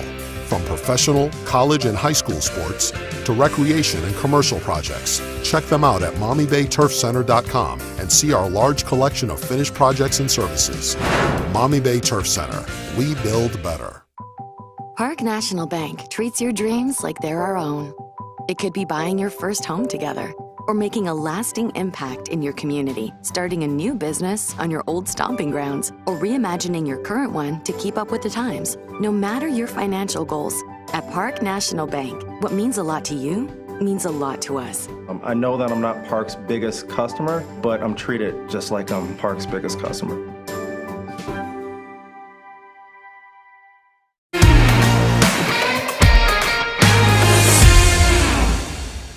The Burkhardt Farm Center game of the week. Seneca East at Bucyrus. Josh Dalling and Jeff Roberts have that call. And just looking ahead, next week it's going to be Mohawk at Seneca East over on our sister station, Iconic Rock Q92.7 WQEL. And next week here on Country Legends AM 1540 and 107.5 FM WBCO. I'm going to be at that game as well, but I'm going to be in the color spot with Jared Moore as Colonel Crawford heads to Wynford on Home Center Road in the Battle of the Iron Plow, as Colonel Crawford looks to make it 3 in a row against the Royals. And just getting a few things out of the way here for the WQEL program schedule. Monday the 3rd, Cleveland Guardians baseball versus the Kansas City Royals. Pregame at 5:35 with Coach's Corner West on the WQEL Facebook page. Tuesday the 4th, 5:35 pregame start for Cleveland Guardians baseball against the Kansas City Royals. Wednesday the 5th, Coach's Corner East on the WQEL Facebook page, 5:35. Cleveland Guardians baseball versus the Kansas City Royals. Tuesday the 6th, make sure you tune in at 6:05 for the Ryan Day call-in show. And like I mentioned, those Ohio high school football games going on next week. And next Saturday the 8th, 2:30, Ohio State football taking on the Michigan State Spartans from East Lansing. 2:30 pregame start. It's going to be Paul Keels on the call there. And as we start to near the start of the second half here, Wynford's going to get the ball back. And Tim, I'm going to expect the Royals to probably try and remain a little bit more creative. It got a little bit ugly there at the end of the second half, but that's probably going to be expected with a new head coach like Coach Skidmore. He's trying to be brave. He's trying to put the ball up in the air into the hands of his playmakers, but you know, you got to expect with 46 seconds left there, you got to just try and maybe run the clock out there. Yeah, it wouldn't have hurt. You know, they had a nice lead. They're up 20-2. He was going for the throat, obviously, and trying to make a big play and again show that, you know, they have some balance to their offense. But, you know, it didn't work out. And Buckeyes back in the game. But they, again, I think a big part of that is that they knew they were getting the ball first to start the second half. But Buckeyes just got to keep them from having big plays. Probably half of Wynford's offense is in 4 plays. Yeah. And so they've had 2 big runs and 2 big pass plays, and so Buckeyes got to try to prevent that. Could have been another with that Wynford drop. Yeah, exactly. And so make Wynford drive. I don't think Wynford has shown all year that they're capable of just maintaining a long drives. And on the other hand, offensively for Buckeye, they just got to find some kind of running game. Absolutely. Wynford's quarterback, Ashton Warren, getting it done for them tonight. 2 total touchdowns, 1 through the air, 1 on the ground. And we're going to have this kickoff now. It's going to be Dean kicking off for the Bucks, and it's going to be picked up there. Looks like that's going to be Evans picking that one up. He's going to stop and get a little bit of space, but nonetheless going to be tackled by a gang of Bucks. And Wynford's going to get the ball now here to start the second half right at the, it looks like they're going to put it on that big line, the 30-yard line.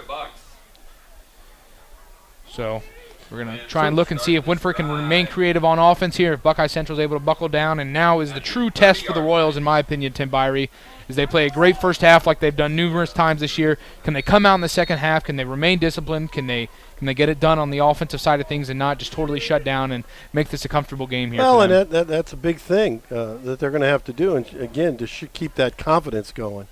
It's going to be a handoff just straight up the gut here. It's not going to get much, maybe just about 2 yards.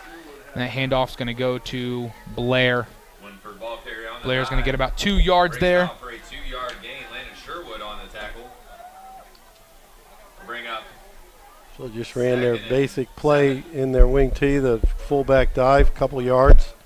And again, second down, big play for them here. When it's you only get 2 or 3 on the first one, you got to get it to 3rd and short if they want to be able to still continue on the ground. Going to be Warren under the gun. 2 running backs in the backfield. He's going to take a straight draw back. He's going to rifle it to Colleen. It's going to be a great catch there from the senior, but coming up to fill the spot there, that's Alec Phillips. Good open field tackle from him. It's number 15 on number 15 action there. Colleen was very fortunate. He didn't step back to come to the ball. Whether I was coaching basketball or football, telling people it's important to come and get the ball, don't wait on it. Football, absolutely. And he almost got that picked off because he just stood there and waited for the ball to get there. And it was a long way to get that ball out there. So obviously, Wynford coaching staff coming in with a little bit of a different mindset this week, starting to spread the ball out a little bit more through the air, and it's certainly been productive for them. And they got big KJ Katalik there at fullback, and we're going to have They weren't all set. They were not all set at all. And we're going to have a penalty here, and Wynford's coaching staff not liking what they see there, and looks like they're going to go backwards. You're right, Tim. So it's going to bring up about a 3rd and 7 instead of a extremely doable 3rd and 2 for this offense. It's going to put them at 3rd and 7, and just not the spot you want to be for Wynford. Yeah, they got into the wishbone, but their haste to get up there and go so fast, they just didn't get all their wide receivers and all their linemen. I mean, they had a lot of guys in motion. Wishbone offense, something we haven't seen in a while. Remember, Carey used to run that probably about 5 or 6 years ago. Gotten away from that a little bit, but certainly an old-style offense. I can't remember. A couple of weeks ago, it was I don't know who we've had. Also got into wishbone 2 or 3 times. It was Northmore. Oh, really? Yeah, got into wishbone 2 or 3 times. So we're going to put Warren in the gun, one running back in the backfield, and Warren looks like it's just going to be a straight design quarterback keeper. And Warren's got some space. He's going to break a tackle to the left side, and that's going to be a 1st down, and he's going to be pushed forward for a little bit more. And Ashton Warren showing off the dynamic athleticism. The junior picks up the 1st down with his feet on a designed quarterback run, and Wynford able to avoid disaster following that penalty now. 1st down, just shy of the 50-yard line. That's only the 4th time he's run the ball, and at least one of the times was on a sack. He looked pretty good running the football there. They might want to run him a little bit more. So they're going to put Warren under center. They're going to have one receiver split out wide to the right. That's Colleen to the wide side of the field. 2 running backs in the backfield for the Royals. It's going to be a handoff now to Evans to the left side, and Evans is going to be dropped in the backfield. Great tackle there made by Steven Stostakowski. And I tell you what, Tim, he's been all over the field tonight filling holes for the Bucks. He's made a lot of tackles from that outside linebacker spot, and he's doing a great job. And again, getting Wynford into a 2nd and long, and that's what they want to keep him in. But they got to make sure they make a play here on 2nd down, so it's 3rd and long. Just north of 9 minutes left to go here in the third quarter. 20-9 is your score. Royals on top of Buckeye Central here in Dutchtown. They're going to put Warren under center, 2 receivers split out wide to the left. They're going to hand it off to, looks like might have pitched to Evans. Evans got a little bit of space, and he's going to get a first down. And did he fumble it? He did, and Buckeye Central gets the ball back. Anthony got a flag on a play. Anthony Evans fumbles the ball. It was a little bit hard to see, and that's absolutely going to be a penalty. Buckeye Central, that looks like that was number 61, Max Eicholtz, got up and did kind of like a Olympian flex. I'm not sure what kind of celebration he did there, but he got flagged for that immediately, Tim Birie. So whatever that first penalty was on top of that excessive celebration, I'm going to guess Buckeye Central is going to keep the ball, but they're going to be backed up from where they would have been. Yeah, that's not going to make Coach Jensen really happy. He got up and kind of did like a Arnold Schwarzenegger, like one arm flexing, the other one pointing, and it's very interesting to see here from Max Eicholtz, and looks like it's going to be after the play, yeah, on sportsmanlike conduct. And so that's going to back Buckeye Central up. But you better be careful. He may get one too. Who, Coach Jensen? Yeah, he's really giving it to him. Well, I don't know if he saw what Eicholtz did. I saw it on our little screen here, but that was a funny celebration. I haven't seen a high school kid do that in a while. So Buckeye Central gets the ball back following that Anthony Evans turnover, and they got to be excited now. They're down just 11, and they shut down that Wynford opening drive of the second half. They got a 1st and 10 here now at, looks like they're going to put it at just about the 22-yard line. So they're going to put Dean in the backfield with Mullins, 2 receivers split out wide to the left, 1 to the right. And that's just going to be a short little gain there for Mullins. Wynford's over that one pretty well. 8:40 left to go here in the third quarter following that Wynford turnover. 2nd down and 10 still, so Mullins not able to gain anything. Yeah, they cannot move the big fella out of the middle. And it's been, I mentioned like coming into the game, Mullins the best running back in the league statistically. 109 carries, 649 yards, 6 yards per carry. Yeah, and his average has to be hurt after tonight. Well, right now he's got 4 yards on 5 carries. That's going to be a pass out wide to Sanderson, and he's going to be dropped. Great open field tackle there. That's James Renfus. And that's going to drop him after a short gain, it looks like, or maybe not even a gain of anything. Bring up 3rd and 10 on the play. 3rd and 10, and Wynford able to remain strong following that turnover, and Buckeye Central not able to get anything done offensively much at all, spare that last drive of the first half. They had a little more success when they were throwing the ball down the field instead of the little bubble screens that they've been trying to hit. 7:40, the clock's going a little weird on me here, but 3 receivers split out wide to the right, 1 to the left. It's going to be a pump fake by Dean. He's got pressure in his face. He's scrambling in the backfield. We're going to have a flag. That's more than likely going to be a holding, and he just rifles this one out of bounds. Not many people in his vicinity, and you see that flag come out to him with that official standing right in the middle of that tackle box. That's got to be a hold. So Buckeye Central going to be backed up, and if I'm Coach Skidmore, I'm more than likely just going to decline and take it straight to 4th down. Oh, I don't think there's any doubt that should be the call. We're waiting to see here the call from the officials. And we're going to have, what is that? No, like saying some kind of horse collar deal. I've never seen an official make that gesture. Waiting to see the penalty here on 3rd down. This could be big, but it looks like Buckeye Central is going to send their punt unit out, or at least a change of. Holding on the play. That penalty is declined. So they will call a holding on the play. They did call it a hold. I don't know. They were saying like they. Yeah, you saw that like gesture, like ripping at his chest. I wasn't sure what that meant. He must have said he got a hold of his jersey somewhere. So that's going to be Dean back to punt, or no, excuse me, that is Mullins. And back for Wynford, that's going to be Sam Colleen and James Renfus. And that's going to be a line drive punt there from Mullins. It's going to be a nice roll picked up by Colleen. Colleen's just going to go straight up the field. He's got a little bit of space, but he's going to be stonewalled right just shy of the 45-yard line. But Wynford's going to start their second drive of the second half off with extremely good field position on the Buckeye Central side of the field. Yeah, you know, so this gives you an opportunity if you want to take a shot maybe on first down and hit another one of those long passes where they ran the guys down the seam. This is a good opportunity to do that. Now Wynford with the ball, 1st and 10 at the Buckeye Central 46. They're going to put Warren under the gun. One receiver split out wide to the left. That is Colleen. And they're going to hand it off to Evans. Evans to the left side. He's going to be swallowed in the backfield. Great play made there.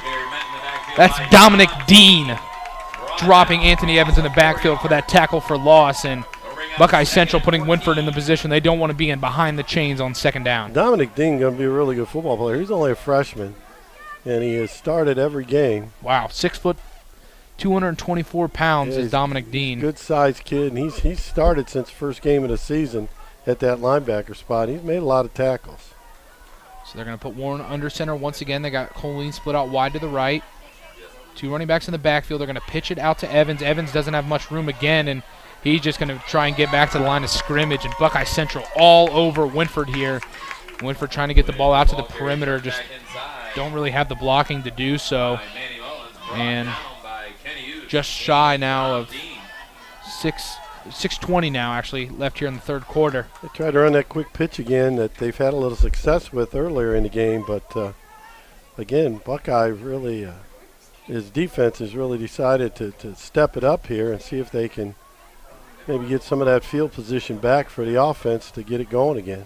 We're going to put Warren under center once again. He's going to fake the handoff. He's got time. He's rolling out. He throws it to Blair. Blair is wide open going up the left side. Blair's got space, and he's going to be tripped up, but he's going to pick up a 1st down, and if you're Wynford, you love to see that. 3rd and long, able to get Warren out of the pocket, complete the pass, and they pick up the 1st down there on 3rd and about 12. So now Wynford, 1st down and 10 at the 29-yard line, 5:50 here in the 3rd quarter. They lead 20-9. New life being breathed into this Wynford offense. Absolutely. Just ran a little boot action and did a great job. Blair sneaking out into the flat, and he's off to the races. It's going to be a handoff to Evans, just straight up the gut, and Evans with a little bit of space. He's going to get a decent carry on 1st down. Looks like about 5 or 6. And Wynford, touchdown for them would be huge here. A team coming in averaging just 9 points per game, sitting at 20. And like we mentioned also, too, at halftime, what would they have? 245 yards of offense, coming in averaging 202. So one of their best offensive outings so far this season. And they got Buckeye Central on their heels. It's going to be Warren under center, 2 running backs in the backfield. It's going to be a handoff to Blair just straight up the gut. And it's kind of just like straight zone little belly action. It looks like that quick side just kind of split there. And Blair just takes it in between those 2 offensive linemen and gets about a 3-yard gain. Well, and they know they got 4 downs. They're in 4-down territory, so they can just keep it running between the tackles and see if they can get a little bit of push and continue this drive. And at the same time, you know, not only will the score be important if they can get it, they're also taking a lot of time off that clock. As this 3rd quarter is flying by, 4:20 left to go here, and it's going to be a handoff to, that's Blair. Blair's taking it straight up the gut, and he's fighting, and he rumbles down to just inside the 5-yard line, down at about the 4. 1st and goal, Wynford now with 4:14 left to go. And Wynford winning the line of scrimmage in every single way tonight, Tim Birie, getting it done in the trenches with the offensive line, getting it done with the run game, enough protection for Warren so far tonight on his pass attempts, and they look good. Yeah, like all of a sudden they completed that one pass to get the 1st down, and boy, all of a sudden the offensive line is just woke up and is really getting a great push. So they're going to be 2 receivers split out wide to the left. They're going to try and throw the ball, and Warren's going to be dropped in the backfield, and helping him up there, that looks like that is Jonathan Stander. Yeah, I don't know if he missed the handoff or it was supposed to be a play-action pass. It just looked very dysfunctional, I guess you would say. And I just think continued growing pains from Coach Skidmore there. You know, get 1st down and goal at the 4, and I don't know if the first thing you'd want to do is maybe a potential pass, but it brings up 2nd down and 6, still 1st and goal, but Royals going to either have to punch this one in or kick a field goal to avoid turning it over on downs. 3:18 left to go here in the 3rd quarter. Wynford may call timeout. And I think you are right, Tim Birie. Or something with the clock, actually. No? Reset the play clock? Yep, reset the play clock. Wynford not needing to use a timeout. It's going to be Warren under center, 2 receivers split out wide to the right. Warren's going to hand the ball off to Blair. Blair's just going to run right into the teeth. A great push. But a great push there is right. He's going to be down at about the 1-yard line. It's going to be 3rd down and 1 as the seconds continue to trickle off here in the 3rd quarter. Well, that's the rule where you can now aid the runner. Yeah. You know, now, I mean, I don't know why more teams just don't do that once they get inside the 5. It's just give it to somebody and tell everyone else to stand behind and push them. Something I remember my junior year is against Crawford. That penalty was called aiding the runner. And now looks like we have another stoppage of play for some reason. I'm not sure what's happening. And yeah, I don't know what these signals are. Not things I've seen before. So they're going to talk to Coach Skidmore. Looks like on this side, and also this official on the near side talking to Coach Jensen. And it's going to be 3rd down and 2 with 2:44 left to go here in the 3rd quarter. And they said shut off the play clock, it looks like, because we have issues with the play clock. So I guess it's just going to go straight to the official's head now and keep count of that.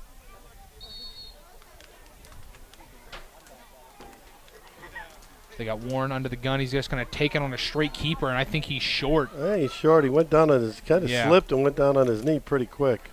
So Warren gains maybe a foot or so, and it's going to keep it 3rd down. Or now it's 4th down and goal, actually. So a huge potential stand here for the Buckeye Central defense, and a huge play for Wynford to try and stretch this lead as we get into the twilight part of this 3rd quarter. It's going to be 4th down and about 1.5 for Wynford. Yeah, I noticed. I never understood that. I coached for someone else who did that also. Coach Skidmore makes the quarterback run over and get the play from him every time. So now Warren under the gun. 1 receiver split out wide. It's going to be a push from Warren, and they're signaling touchdown. Let's see. Waiting the call from the official. Buckeye Central says touchdown. No. That's a touchdown. Ashton Warren runs it in from about 1 yard out. Wynford now stretches their lead, 26-9, pending the extra point. 1:55 left to go here in the 3rd quarter. Yeah, again, he had help from a lot of his friends pushing him. Absolutely. Ashton Warren, that tall, slim frame, 6'2", 170, and I think they're a little bit generous with that weight. But he gets into the end zone, and now Wynford. Assume they're probably going to go for 2 here to make it an even 28 would be my guess, Tim. Yeah, they're going for 2 because he's definitely getting a play call from Coach Skidmore. Yep, I see that now. So Warren going to give his guys the play call here. Going to try and stretch their lead now to 19 points. I'd like to see him roll him out a little bit. He's got a little speed. We're going to have 2 receivers split out wide to the right, 2 in the backfield. It's going to be a rollout to the right side. They're going to rifle it, and it's going to be caught by Sam Colleen. What a play by Sam Colleen. I'm not sure he was the intended receiver, but he got right in front of a guy and grabbed. Made a nice catch. And something you mentioned earlier that Sam Colleen did earlier in the game, you go out there and you attack the ball. You don't wait to let it come to you. You get those hands out. You try and get in front of a defender, and that 2-point conversion works. The second one of the night for the Royals. They find themselves up now 28-9 with 1:55 left to go here in the 3rd quarter. And like you mentioned, Tim, I don't know if that one was for him, that Ohio State-Toledo game when C.J. Stroud threw that touchdown. I think it was to Julian Fleming, and he even admitted that it was for Marvin Harrison Jr., so I guess whoever's in front of the football at the right time is going to catch it. But now right place, right time for him that time. Buckeye Central finding themselves down 19. Wynford scoring 28 points tonight. I think that is their season high now. I would imagine, because I was guessing probably last week's game was their season high. So Royals with their best offensive outing of the night, putting together a nice drive there following that turnover. That Anthony Evans fumble, Wynford's 2nd turnover of the night. And there's something to keep in mind, Tim. Buckeye Central playing very clean football. They're not a turnover on the night. I think just 2 penalties, maybe 3 penalties, and they still find themselves down 19. So Wynford able to overcome those penalties and those turnovers. So it's going to be a kickoff here from Moone. It's going to be a decent kick from him. It's going to be fielded by Mullins. He's just going to take the ball straight up the field with a little bit of space, and Manny Mullins, tough to bring down. He's going to get the ball just past the 40-yard line. They're going to mark him down at about the 42, maybe give it to him at the 43. And Very important drive this time for Buckeye Central. They need to get a touchdown here. Absolutely. Buckeye Central offense actually getting pretty much nothing out of the game tonight. Spare that last drive of the first half when they kind of got Wynford back on their heels. I would be interested to know what their total yardage is outside of that last drive. Well, really, yeah. I mean, they're still -3 running the ball. So they're going to have Dean in the backfield with Mullins, 2 receivers split out wide to either side. It's going to be Mullins to the right side of Dean.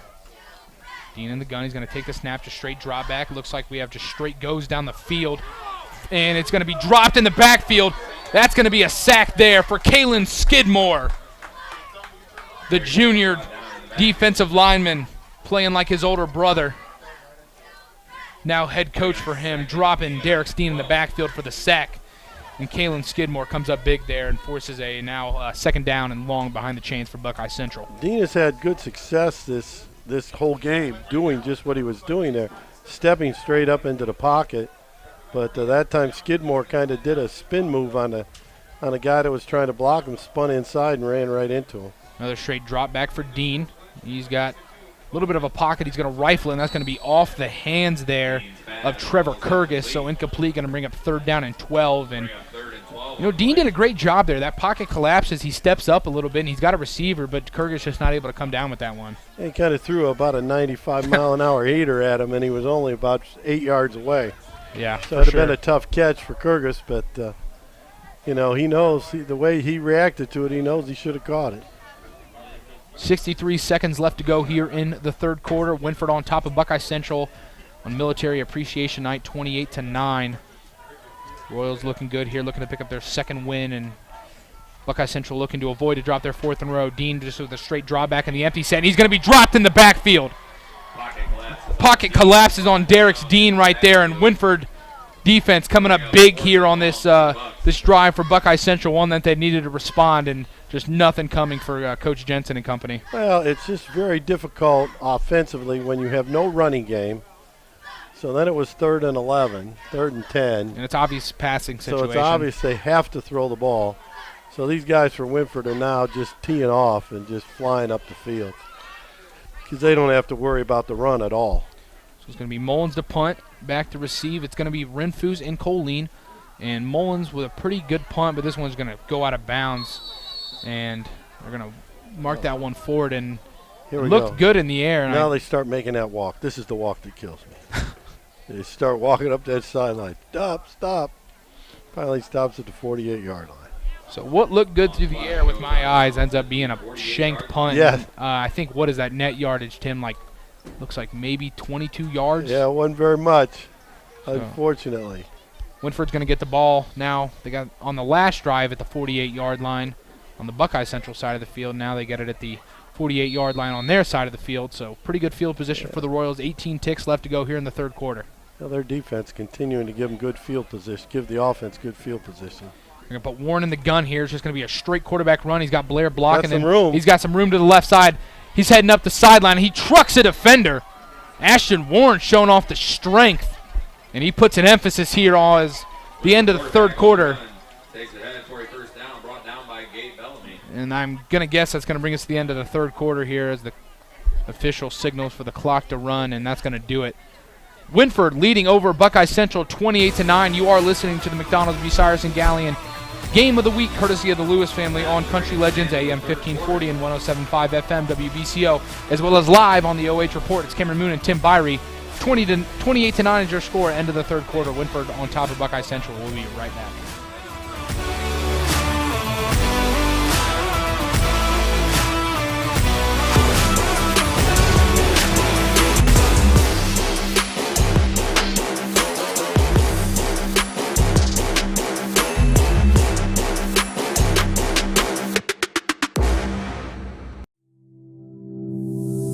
Hi, I'm Dr. Chris Ebert. This is my son, Dr. Cam Ebert.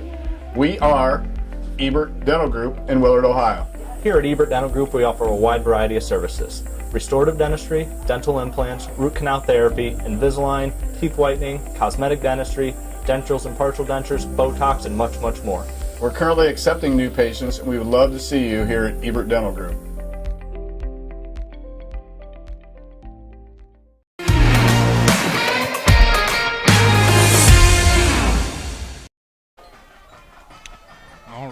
That third quarter went by fast. Absolutely. But we are here now for the start of the fourth quarter live on the OH Report as well as to your ears on Country Legends AM 1540 and 107.5 FM WBCO. Asher Warren takes the quarterback keeper straight up the right side, and he's going to be dropped hard. Hard hit there after about a 2-yard gain. But, Tim, I just think the story of the night is Wynford's offense coming alive here in Dutchtown and really punching Buckeye Central in the mouth in all phases of the game. Well, absolutely. And then, in the third quarter, they also, then their defense held Buckeye Central to minus 6 yards of offense. So Wynford, more than likely, I think if you ask anybody, their best outing of the season so far. Oh, sure. And it's going to bring up 2nd down and 8, and they're going to put Warren under the gun. They're going to have one running back in the backfield. They're going to have 2 H-backs, one receiver split out wide to the left, and it's going to be a handoff just straight up the gut to Blair, and Blair's going to be dropped down hard. He gains about 1.5, maybe 2 yards, but as Wynford finds himself up now 28-9, just trying to control this line of scrimmage and the field position game to try and keep Buckeye Central out of the end zone and make things interesting. Oh, absolutely. And they're getting such great field position. They're almost always in 4-down territory. So, they just got to gain 4 yards of carry, and they're going to hold on to the football. And they had that long drive in the third quarter for their touchdown, and now it seems like they're getting one going here to start the fourth.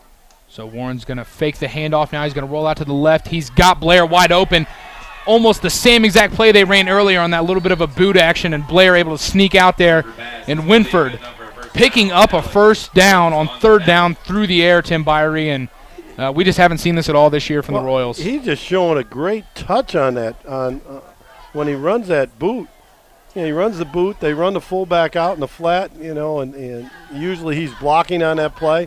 He's just sneaking out in the flat, and he just flips it out there with great touch and lets Blair catch it on the run, and down the field he goes, another 20-yard gain. 5th first down. Buckeye has none so far this half. It's just been total domination. They're going to hand the ball off to Blair to the right side. Blair with a little bit of a stiff arm. He's going to try and continue to bounce that out. It looks like he's going to pick up about 5 yards.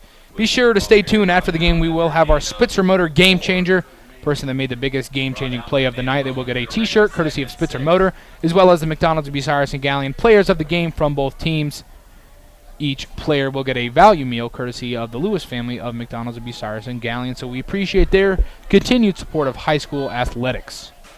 It's going to be about 2nd down and 6 for the Royals now. 9:36 left to go here in the ball game. They lead 28-9 over Buckeye Central, and they're going to put Warren in the gun. And it's just going to be a straight quarterback keeper up the right side. He finds a little bit of a seam, but not much, and it's going to be 3rd down and about 4. But like you mentioned, Tim, if they're just able to continue to let this clock roll, especially if they're able to get it to 3rd down every single time down the field and pick up a first down, that is huge. Now they're going to take a time out and measure it. Really controlling the clock, doing a great job offensively. They have popped a couple big plays here and there, but these other plays are just as important where they're gaining 3 and 4. They played a very prototypical good game out of a Wing T offense. Yeah. This is just what it's supposed to look like. Warren under center. He's got 2 receivers in the backfield. He's going to hand it off. There's going to be an end around there to Keith. Keith with a little bit of space, and he's going to be dropped there, but I think he might have got the first down. No, they're going to signal 4th down, but he's going to be very close. It's going to be 4th down and about 1, and certainly 4 down territory here for the Royals. Yeah, a very common play in the Wing T, that double handoff. And it looked like he had a nice seam there, and he may have cut it back a little sooner than he needed to.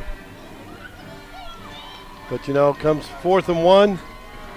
And look for him to run that quarterback sneak again with a lot of push from behind, or maybe just run the dive with Blair. Just north of 8 minutes here left in the ball game.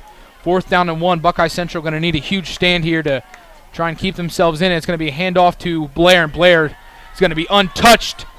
And he's going to head into the end zone for a touchdown.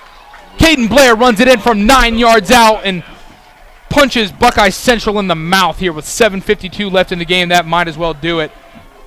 Yeah, that could, with the way they've played tonight, the way their defense, especially second half, is really just totally shut down Buckeye Central. But, boy, this offense has just looked very, very good. look here on the instant replay, courtesy of the OH report. Just a great push and nice hole running the belly, fullback belly and the wing tee, and gosh, everybody kicking out, and he had plenty of room to run, and off he goes. Great play design there on 4th and 1 from the Royals, and there's going to be an extra point here. It's going to be on the way. It's going to be kicked by Caden Blair, and that's going to be good. What a boot there from Caden Blair, getting it done on the ground. The lefty bombed it.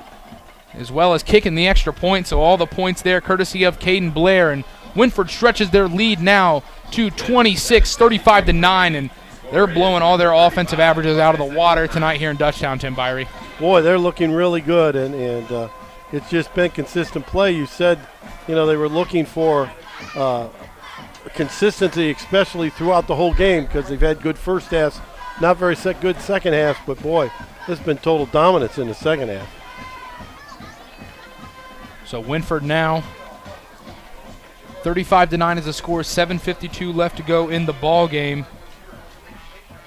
They have now scored in every single quarter tonight. 6 points in the first, 14 in the second, 8 in the third, and now 7 tonight, shutting out Buckeye Central so far in the second half and really shutting out their offense totally. I mean, just call it a lapse of just kind of judgment and discipline there in the latter stages of that first half, giving up that passing touchdown. But other than that, that defense has been airtight. Oh, absolutely. That last drive right before halftime where Buckeye started hitting all those passes, they gave up like 80 yards in the passing game and took it right down. But other than that, slim pickings for that. Yeah, there's not much offense other than that. It might be positive, but it's pretty close to breaking even there. And just something to comment on, they do have an extremely tough test and a great team in Colonel Crawford next week, but 2 straight wins, good offensive outings for them. That's got to build a lot of confidence for this Royal team. Well, especially in this passing game. And there's going to be the kickoff fielded by Sanderson. Sanderson with a couple of moves. He's going to be dropped just past the 35-yard line, and Wynford emphasizes that by taking them to the ground. And Buckeye Central's going to take over now. They find themselves down by 26, 7:45 left to go in the game, and they're going to need to score now and fast if Coach Jensen wants to keep his boys in this one. Well, it's amazing just watching the Wynford kids, the way they're reacting to everything. And they're excited. A little pep in their step, and they're playing with great confidence right now. And that's what you said. So you go into a huge rival game next week, but with that confidence, so it might be a little better ball game than a lot are expecting. It's going to be Dean in the backfield in the gun. He's just going to take a straight draw back. It's going to be a low throw, but it's going to be caught. That is Sanderson making the catch for about a 4-yard gain. Good for a gain of 4 on the play. It'll bring up 2nd and 6. Some other area games going on tonight that you may have attended or will maybe make your way to as this one starts to be done. Is this screen pass is going to be caught by Manny Mullins, and it's going to be a great play by Mullins as he makes basically something out of nothing, gets about a 1-yard gain after he was almost swallowed up in the backfield. Upper Sandusky's at Colonel Crawford, Cary is at Mohawk, Ontario's at Galleon, Shelby going to try and bounce back against Highland, Ridgedale's at Elgin, Crestline is at Waynesfield Goshen, and Marion Harding is at River Valley. So he tried to hit a middle screen there, and Mullins did a great job of getting a yard out of it because there wasn't much room. Mullins just with a straight drawback. He was basically running backwards when he caught that snap, and that's going to be a first down. Good throw for him.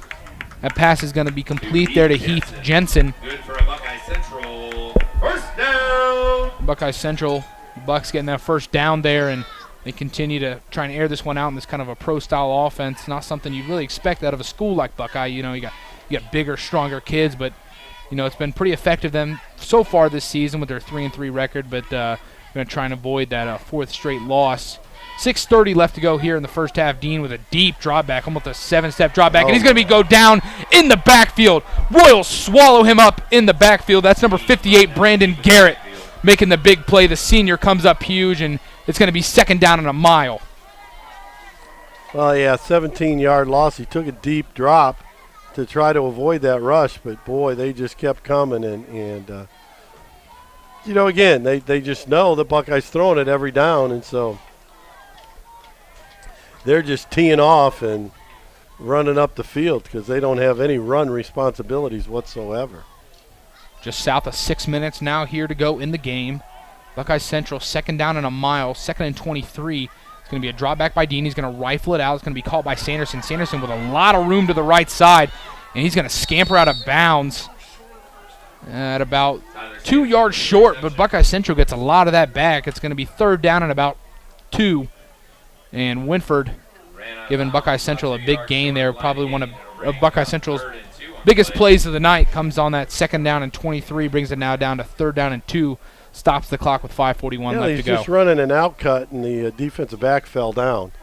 So he had a lot of room to run after he caught. It's about an 8-yard gain it was going to be, but with the defensive back on the ground, there was no one in front of him. So, I would have liked to seen him put his head down and try to make the 1st down instead of running out of bounds. It's going to be a throw now to Sanderson, just outside Sanderson. And there's going to be a flag on the play. And just great open field play there from Brandon Garrett. He drops Tyler Sanderson behind the line. And we're going to have to wait to see what the penalty is. And they pointed the Buckeye Central direction. I can't imagine being anything other than a hold. Yeah, I'm sure it was a hold on the other defensive or on the other wide receiver. So we're going to have to wait to see what the penalty is. The official's a little bit forthcoming with wanting to tell us what's going on tonight. And, yep, the call is holding on Buckeye Central. That's going to back them up. They are going to take it. They will take that one. But nonetheless, if it were to stand, just can't deny the effort there from Brandon Garrett making that open field tackle. It's only a 3rd penalty against Buckeye Central. So, it's it's been a pretty clean game. I mean, no turnovers for them Wynford either. has 2, none in the 2nd half. Yeah, and they don't have a turnover. They just – their total lack of a running game has just, made them just – all they can do is throw it, and you just can't win a game without some kind of balance. 3rd down and about 14. It's going to be Dean rolling out to his left side. Dean thought about throwing it about 3 or 4 times, and that's going to fall incomplete, intended for Heath Jensen. And it's going to bring up 4th down now, and unless I see Coach Jensen pull out a white flag, I have to imagine he's going to go for it here, just to try and keep some chance of this ball game maybe shifting in the tide of in favor of the Bucks. Yeah, he's going to try to win, so he's going to go for it. But I don't, when you look into your bag of tricks with 5 minutes to go and you look into your playbook on a 4th and 14, it's interesting to see what he comes up with. 5:21 left to go here in the ball game. Buckeye Central is going to take a timeout and just kind of on all cylinders tonight. On all cylinders tonight, Tim Birie. Wynford's just been the better team in a lot of phases of the game. Oh, in every phase of the game. I guess we could say the special teams have been kind of even. Although Wynford has, got a couple 2-point conversions and things, but otherwise, offensively and defensively, Wynford's just totally dominated this whole thing. Certainly the showing that these Royal fans wanted to see following last week's huge win over rival Bucyrus. The Copper Kettle stays in the hands of the guys on Holmes Center Road for the 25th straight year. And just some little interesting tidbit, number 7, Corey Moone, is my brother. It's his senior year, and the last time Bucyrus was able to win was my mom's senior year of high school. Well, and then in this one, I think Phil Loy was saying, I think it's been 27 or 28 years since Buckeye has beaten Wynford. Wow, so an even longer streak for the Bucks here against Wynford, but there's no trophy to go along with that one. Maybe they can get interesting. Maybe it can be something like the Illabuck, like Ohio State and Illinois has. I don't know. Yeah, but it's going to be 4th down and long for Buckeye Central. 5:21 left to go here in the game. And they're going to put 3 receivers split out wide to the left, 1 to the right, and they're going to put Mullins and Dean in the backfield. Wynford are going to stay in that 3-4 defense. It's going to be a straight drawback for Dean. He's got some pressure, and he's going to just rifle it downfield. He's got a man, and great pass break up there from Sam Colleen, the senior, staying downfield, and puts that one hand in between the 2 hands of the Buckeye Central receiver, and Wynford now is going to take over.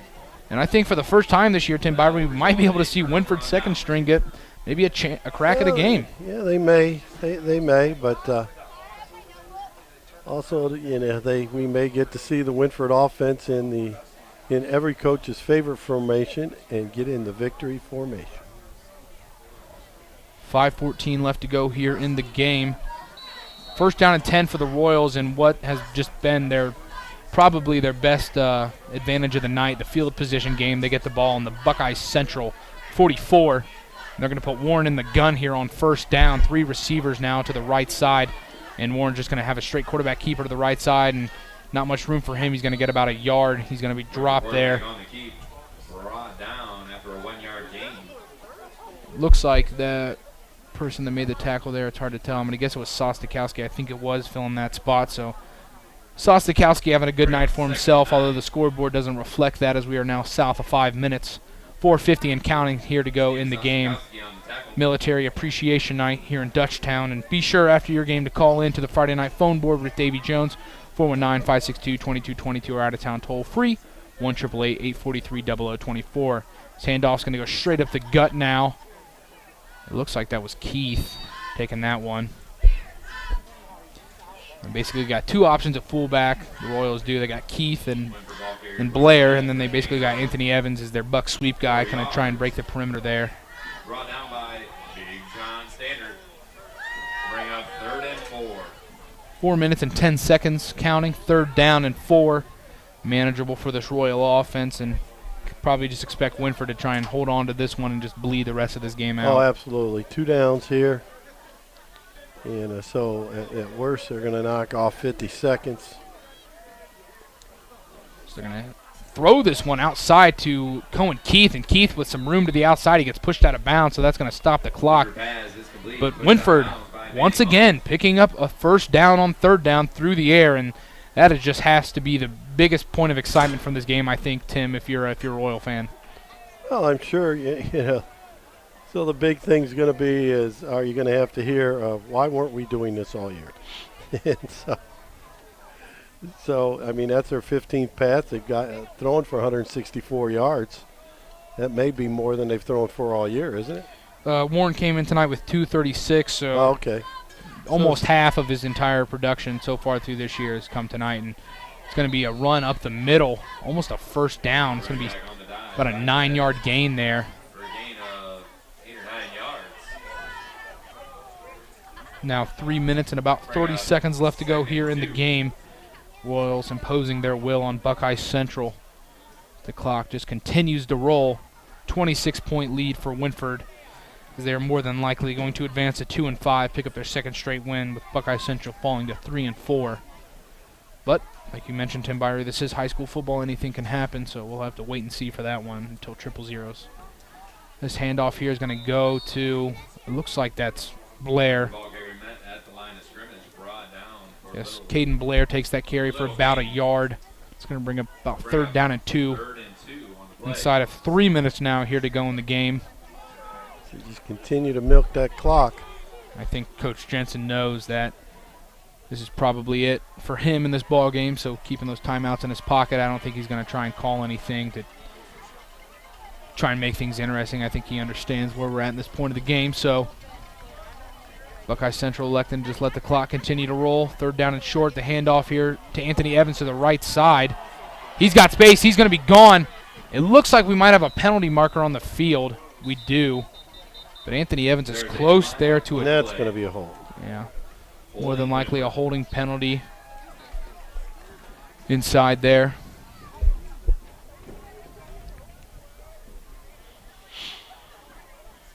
Yeah, he looked like he popped it on the dive, and but maybe he popped it because their offensive line was holding. Call is waiting to see. So it was well down the field, so they're still in pretty good shape at about 3rd and 5 or 6. And right as I bring that up, Buckeye Central does call a timeout, so we're going to take one as well. Wynford leading over Buckeye Central 35-9, 2:26 left to go in the game. You are listening to high school football here on Country Legends AM 1540 and 107.5 FM WBCO, as well as live on the OH Report. We'll be right back. Maumee Bay Turf Center, a leader in synthetic sports services as well as natural field construction, maintenance, and renovation. Maumee Bay Turf is part of Turf Nation, the most trusted source in the synthetic turf industry, including creating the surface for the biggest game in pro football. From professional, college, and high school sports to recreation and commercial projects, check them out at MaumeeBayTurfCenter.com and see our large collection of finished projects and services. Maumee Bay Turf Center. We build better. Take a look at all the action from Friday night football right here in North Central Ohio with great analysis, highlights, coach interviews, and so much more every single Friday night right here on the OH Report.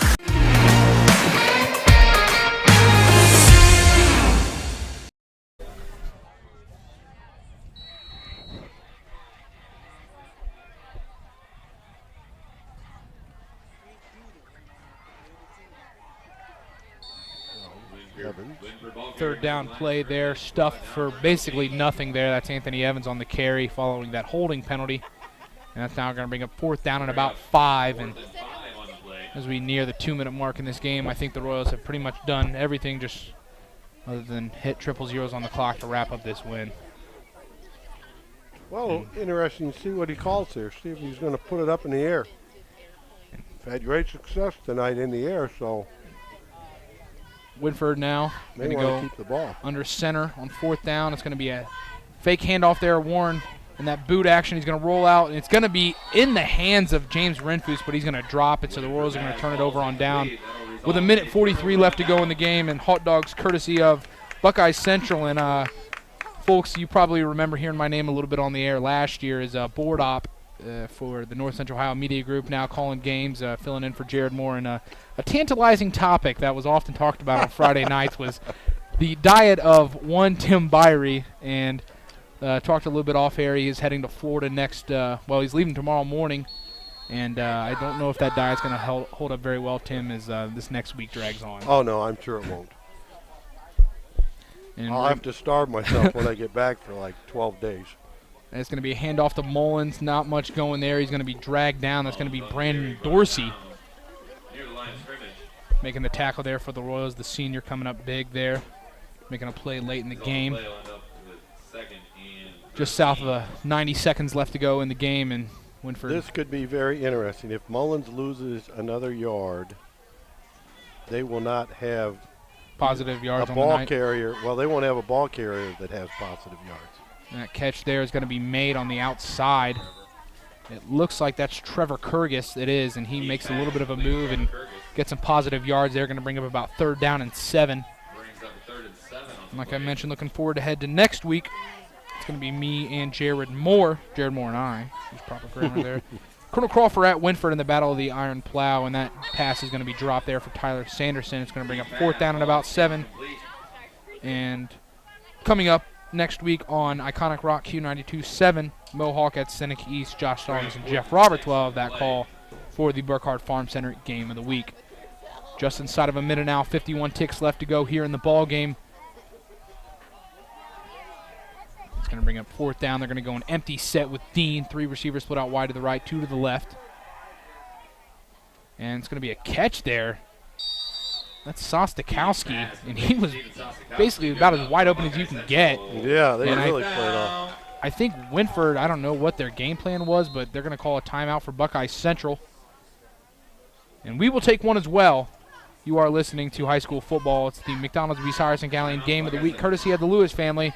It's Wynford 35, Buckeye Central 9, 45 seconds left. We'll be right back. Park National Bank treats your dreams like they're our own. It could be buying your first home together or making a lasting impact in your community, starting a new business on your old stomping grounds, or reimagining your current one to keep up with the times. No matter your financial goals, at Park National Bank, what means a lot to you means a lot to us.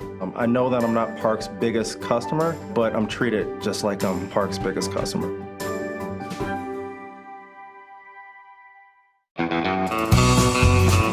I'm Travis Big League Berardi. Catch me every week with my Country Roads rankings.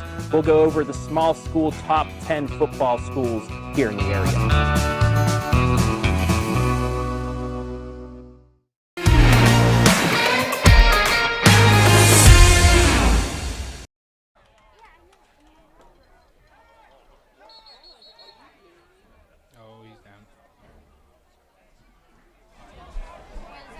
Seconds left to go here in the game. Wynford leading over Buckeye Central 35-9. It's Cameron Moone and Tim Birie here for the McDonald's Bucyrus and Gallion Game of the Week, broadcasting all over the world on WBCO.com, on your radio at 107.5 FM, as well as 1540 AM, as well as on anywhere you want as well on the OH.REPORT Facebook page. And Wynford wrapping this one up here on Military Appreciation Night here in Dutchtown, as the Bucks are more than likely going to fall short to Wynford with 36 seconds left in the game as the clock continues to roll. It's going to be a first down. It's going to be Dean in the empty set. 3 receivers to the left, 2 to the right. And they're going to rifle it to Mullins, and he's going to just try and head up field with a little bit of space. He's going to be dropped with 20 seconds left, and Coach Jensen trying to rally his guys quick to maybe try and get maybe a few more points on the board, or try and just settle these guys in. I don't know. But they're going to bleed the final 20 seconds left of this game. It's going to be another empty set for Dean in the shotgun. He's going to drop back, roll out to his left side. He's going to rifle it down the field. It's going to be short, right in front of the feet of James Renfus. And with 14 seconds left, it's going to bring second down and 10 now. And Tim, just something to mention, you know, Wynford, just not the season they were expecting to have it all. They go through that transition from Gabe Helbert, storied Wynford coach, a lot of wins under his belt. They transitioned to Kyle Skidmore, a great Wynford football player, a 4-year college football player at Findlay, all-conference player for them, and he takes over at his alma mater. And not the start they'd wanted with these last 2 games. They've certainly got to be pleased with what they've been able to do. Oh, absolutely. So they're getting it back and still got a chance to have a 500 season and really make the playoffs. Probably. Absolutely. With this new 12-team playoff, we could see something. It's going to be a very deep drop back by Dean. Dean's going to rifle it down the field. It's going to be caught for a touchdown. That's Steven Stopkowski catching that one with 8 seconds left in the game. If you're a Wynford, that's not what you want to see late in the ball game like this, getting undisciplined. But Buckeye Central able to do something to make themselves feel a little bit better here on Military Appreciation Night. Something to put the smile on these Bucks fans' faces. And pending the extra point, it's going to be a 20-point lead now for the Royals. Well, he's throwing for almost 250 yards. I mean, Dean's done a heck of a job tonight, but it's almost taken him 40 passes to do it. I think he's thrown it 39 times. So 8 seconds left in the game. Looks like they are going to go for 2. They're going to put Dean in the gun, 2 receivers to either side. They're going to put Mullins in the backfield as well. Heading into motion, that's Jensen, and Dean thought about throwing. He's going to drop back. He's got space. He's athletic. It's going to be batted down. Great play made there by Brandon Dorsey. And Caden Tyner also had some pressure there. And with 8 seconds left, I just imagine Wynford to probably field this one, send the offense out, and let Ashton Warren take a knee for his second win as a starter for the Royals.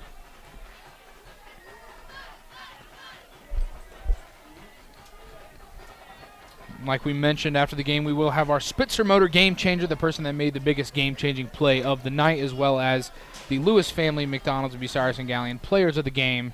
Each player will receive a value meal courtesy of the Lewis family. Also, be sure to call in to Davy Jones's Friday night phone board immediately following the game on Iconic Rock, Q92.7 WQEL. Jeff Roberts and Josh Stallings had that call. That was Seneca East at Bucyrus as the Tigers head in to Crawford County to take on the Redmen. And next week, Jared Moore and I will have Colonel Crawford at Wynford in the Battle of the Iron Plow for the Lewis family, McDonald's, Bucyrus, and Gallion Game of the Week. And Buck faithful starting to leave the stands here. 8 seconds left to go. 35-15 is your score. Dean just going to boot this one off here.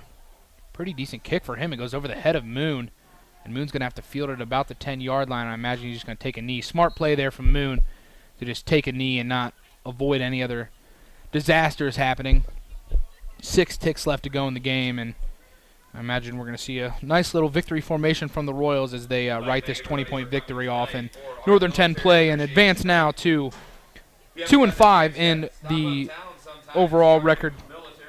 2-2 in the Northern 10 Conference as they even things up there. And Buckeye Central, following that strong 3-0 start, they have now dropped 4 in a row, as well as winless in the Northern 10 Conference. They are 0-4.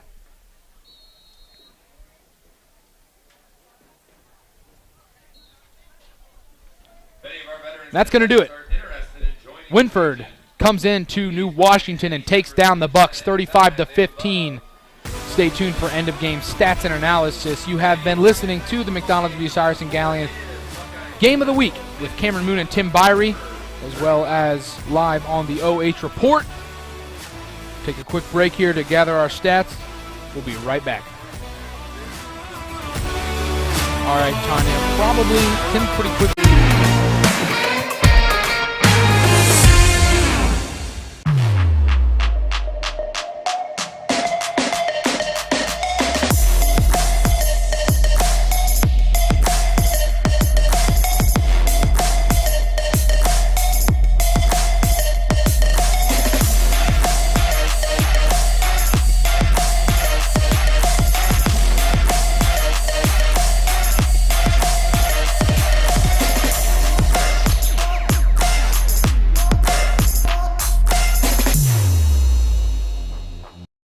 Maumee Bay Turf Center, a leader in synthetic sports surfaces as well as natural field construction, maintenance, and renovation. Maumee Bay Turf is part of Turf Nation, the most trusted source in the synthetic turf industry, including creating the surface for the biggest game in pro football. From professional, college, and high school sports to recreation and commercial projects, check them out at MaumeeBayTurfCenter.com and see our large collection of finished projects and services. Maumee Bay Turf Center, we build better. Park National Bank treats your dreams like they're our own. It could be buying your first home together or making a lasting impact in your community, starting a new business on your old stomping grounds, or reimagining your current one to keep up with the times. No matter your financial goals, at Park National Bank, what means a lot to you means a lot to us. I know that I'm not Park's biggest customer, but I'm treated just like I'm Park's biggest customer.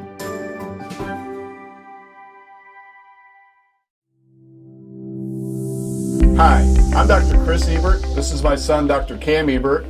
We are Ebert Dental Group in Willard, Ohio. Here at Ebert Dental Group, we offer a wide variety of services: restorative dentistry, dental implants, root canal therapy, Invisalign, teeth whitening, cosmetic dentistry, dentrals and partial dentures, Botox, and much, much more. We're currently accepting new patients, and we would love to see you here at Ebert Dental Group.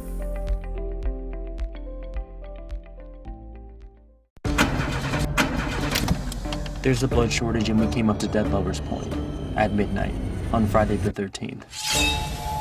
Lame. Guess I'm gonna waste all this blood by dying in a predictable horror movie way. 50% of Americans like watching blood get spilled in horror movies, but only 3% donate it. When was the last time you donated blood?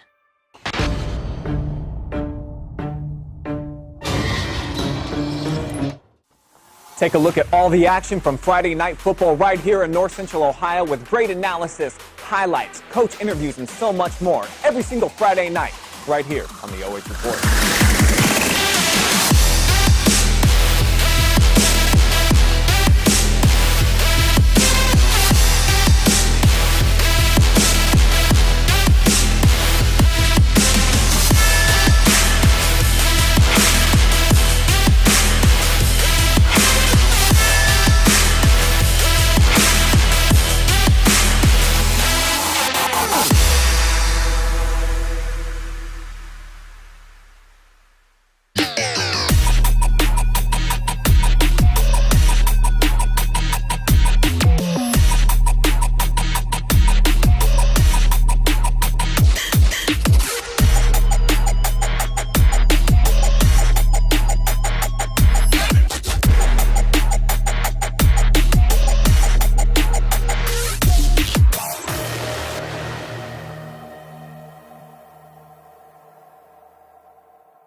Time now for our Ebert's Dental Group Player of the Game, brought to you again tonight by Ebert's Dental Group, and it's going to be Wynford's Caden Blair. Huge night, huge win for you guys this evening. 2 rushing touchdowns for yourself in the 35-15 victory. Just kind of walk me through offensively tonight. A very high-scoring game for you guys. What was clicking tonight, and what was kind of different from what's been done in past weeks? This week we really just tried to stick with our basics, and really we just blocked really good today, and we made the best outcome of every opportunity we had.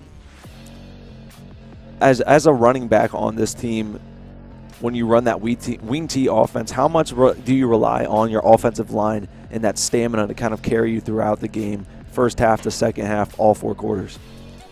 It starts with the line, and you have to have the stamina to run this offense, just running it down their throat every play. And we definitely are in condition to where we can do that all 4 quarters. And then, obviously, this one, too, you improved to 2-5 on the season, but you're taking steps in a conference which is tough. But what does this win do for you collectively as a group? I could see a lot of enthusiasm tonight. What does this do for your mentality with the games that are still left in the season? It gives us some confidence coming up into Crawford Week with this big game coming up this Friday. And then, finally, tonight, is there anyone watching that you might want to give a shout-out to that was watching tonight from Wynford Nation? My mom or brother might have been watching today. All right, well, I'm going to hand this out or maybe toss it out to you through the window.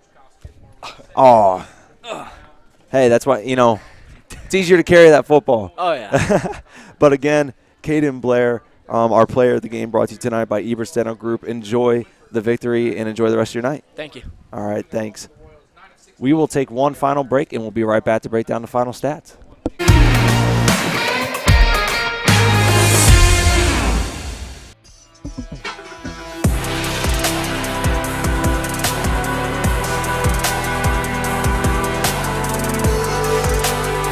Our number 1 receiver coming from the Shelby Whippets, Isaiah Ramsey. He's caught our attention over here, and we're certainly going to keep an eye on the Willard Flashes. We will see you next week on the Stat Leaders, brought to you by Spencer of Mansfield.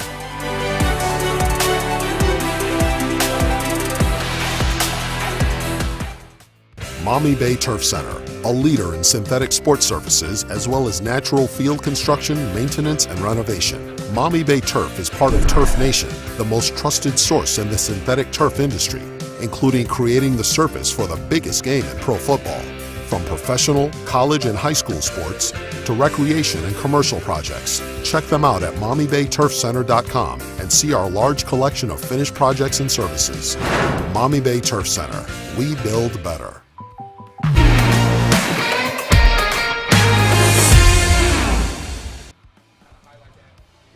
Welcome back inside of our Buckeye Central Athletic Boosters postgame show, taking a look at the final stats for this evening after we just talked to Wynford's Caden Blair.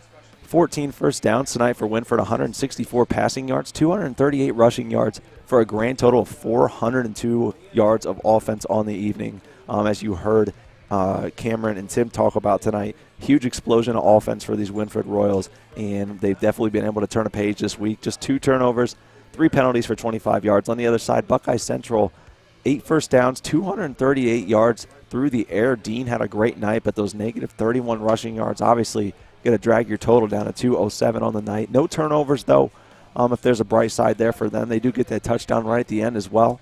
3 penalties tonight as well, but for 40 yards.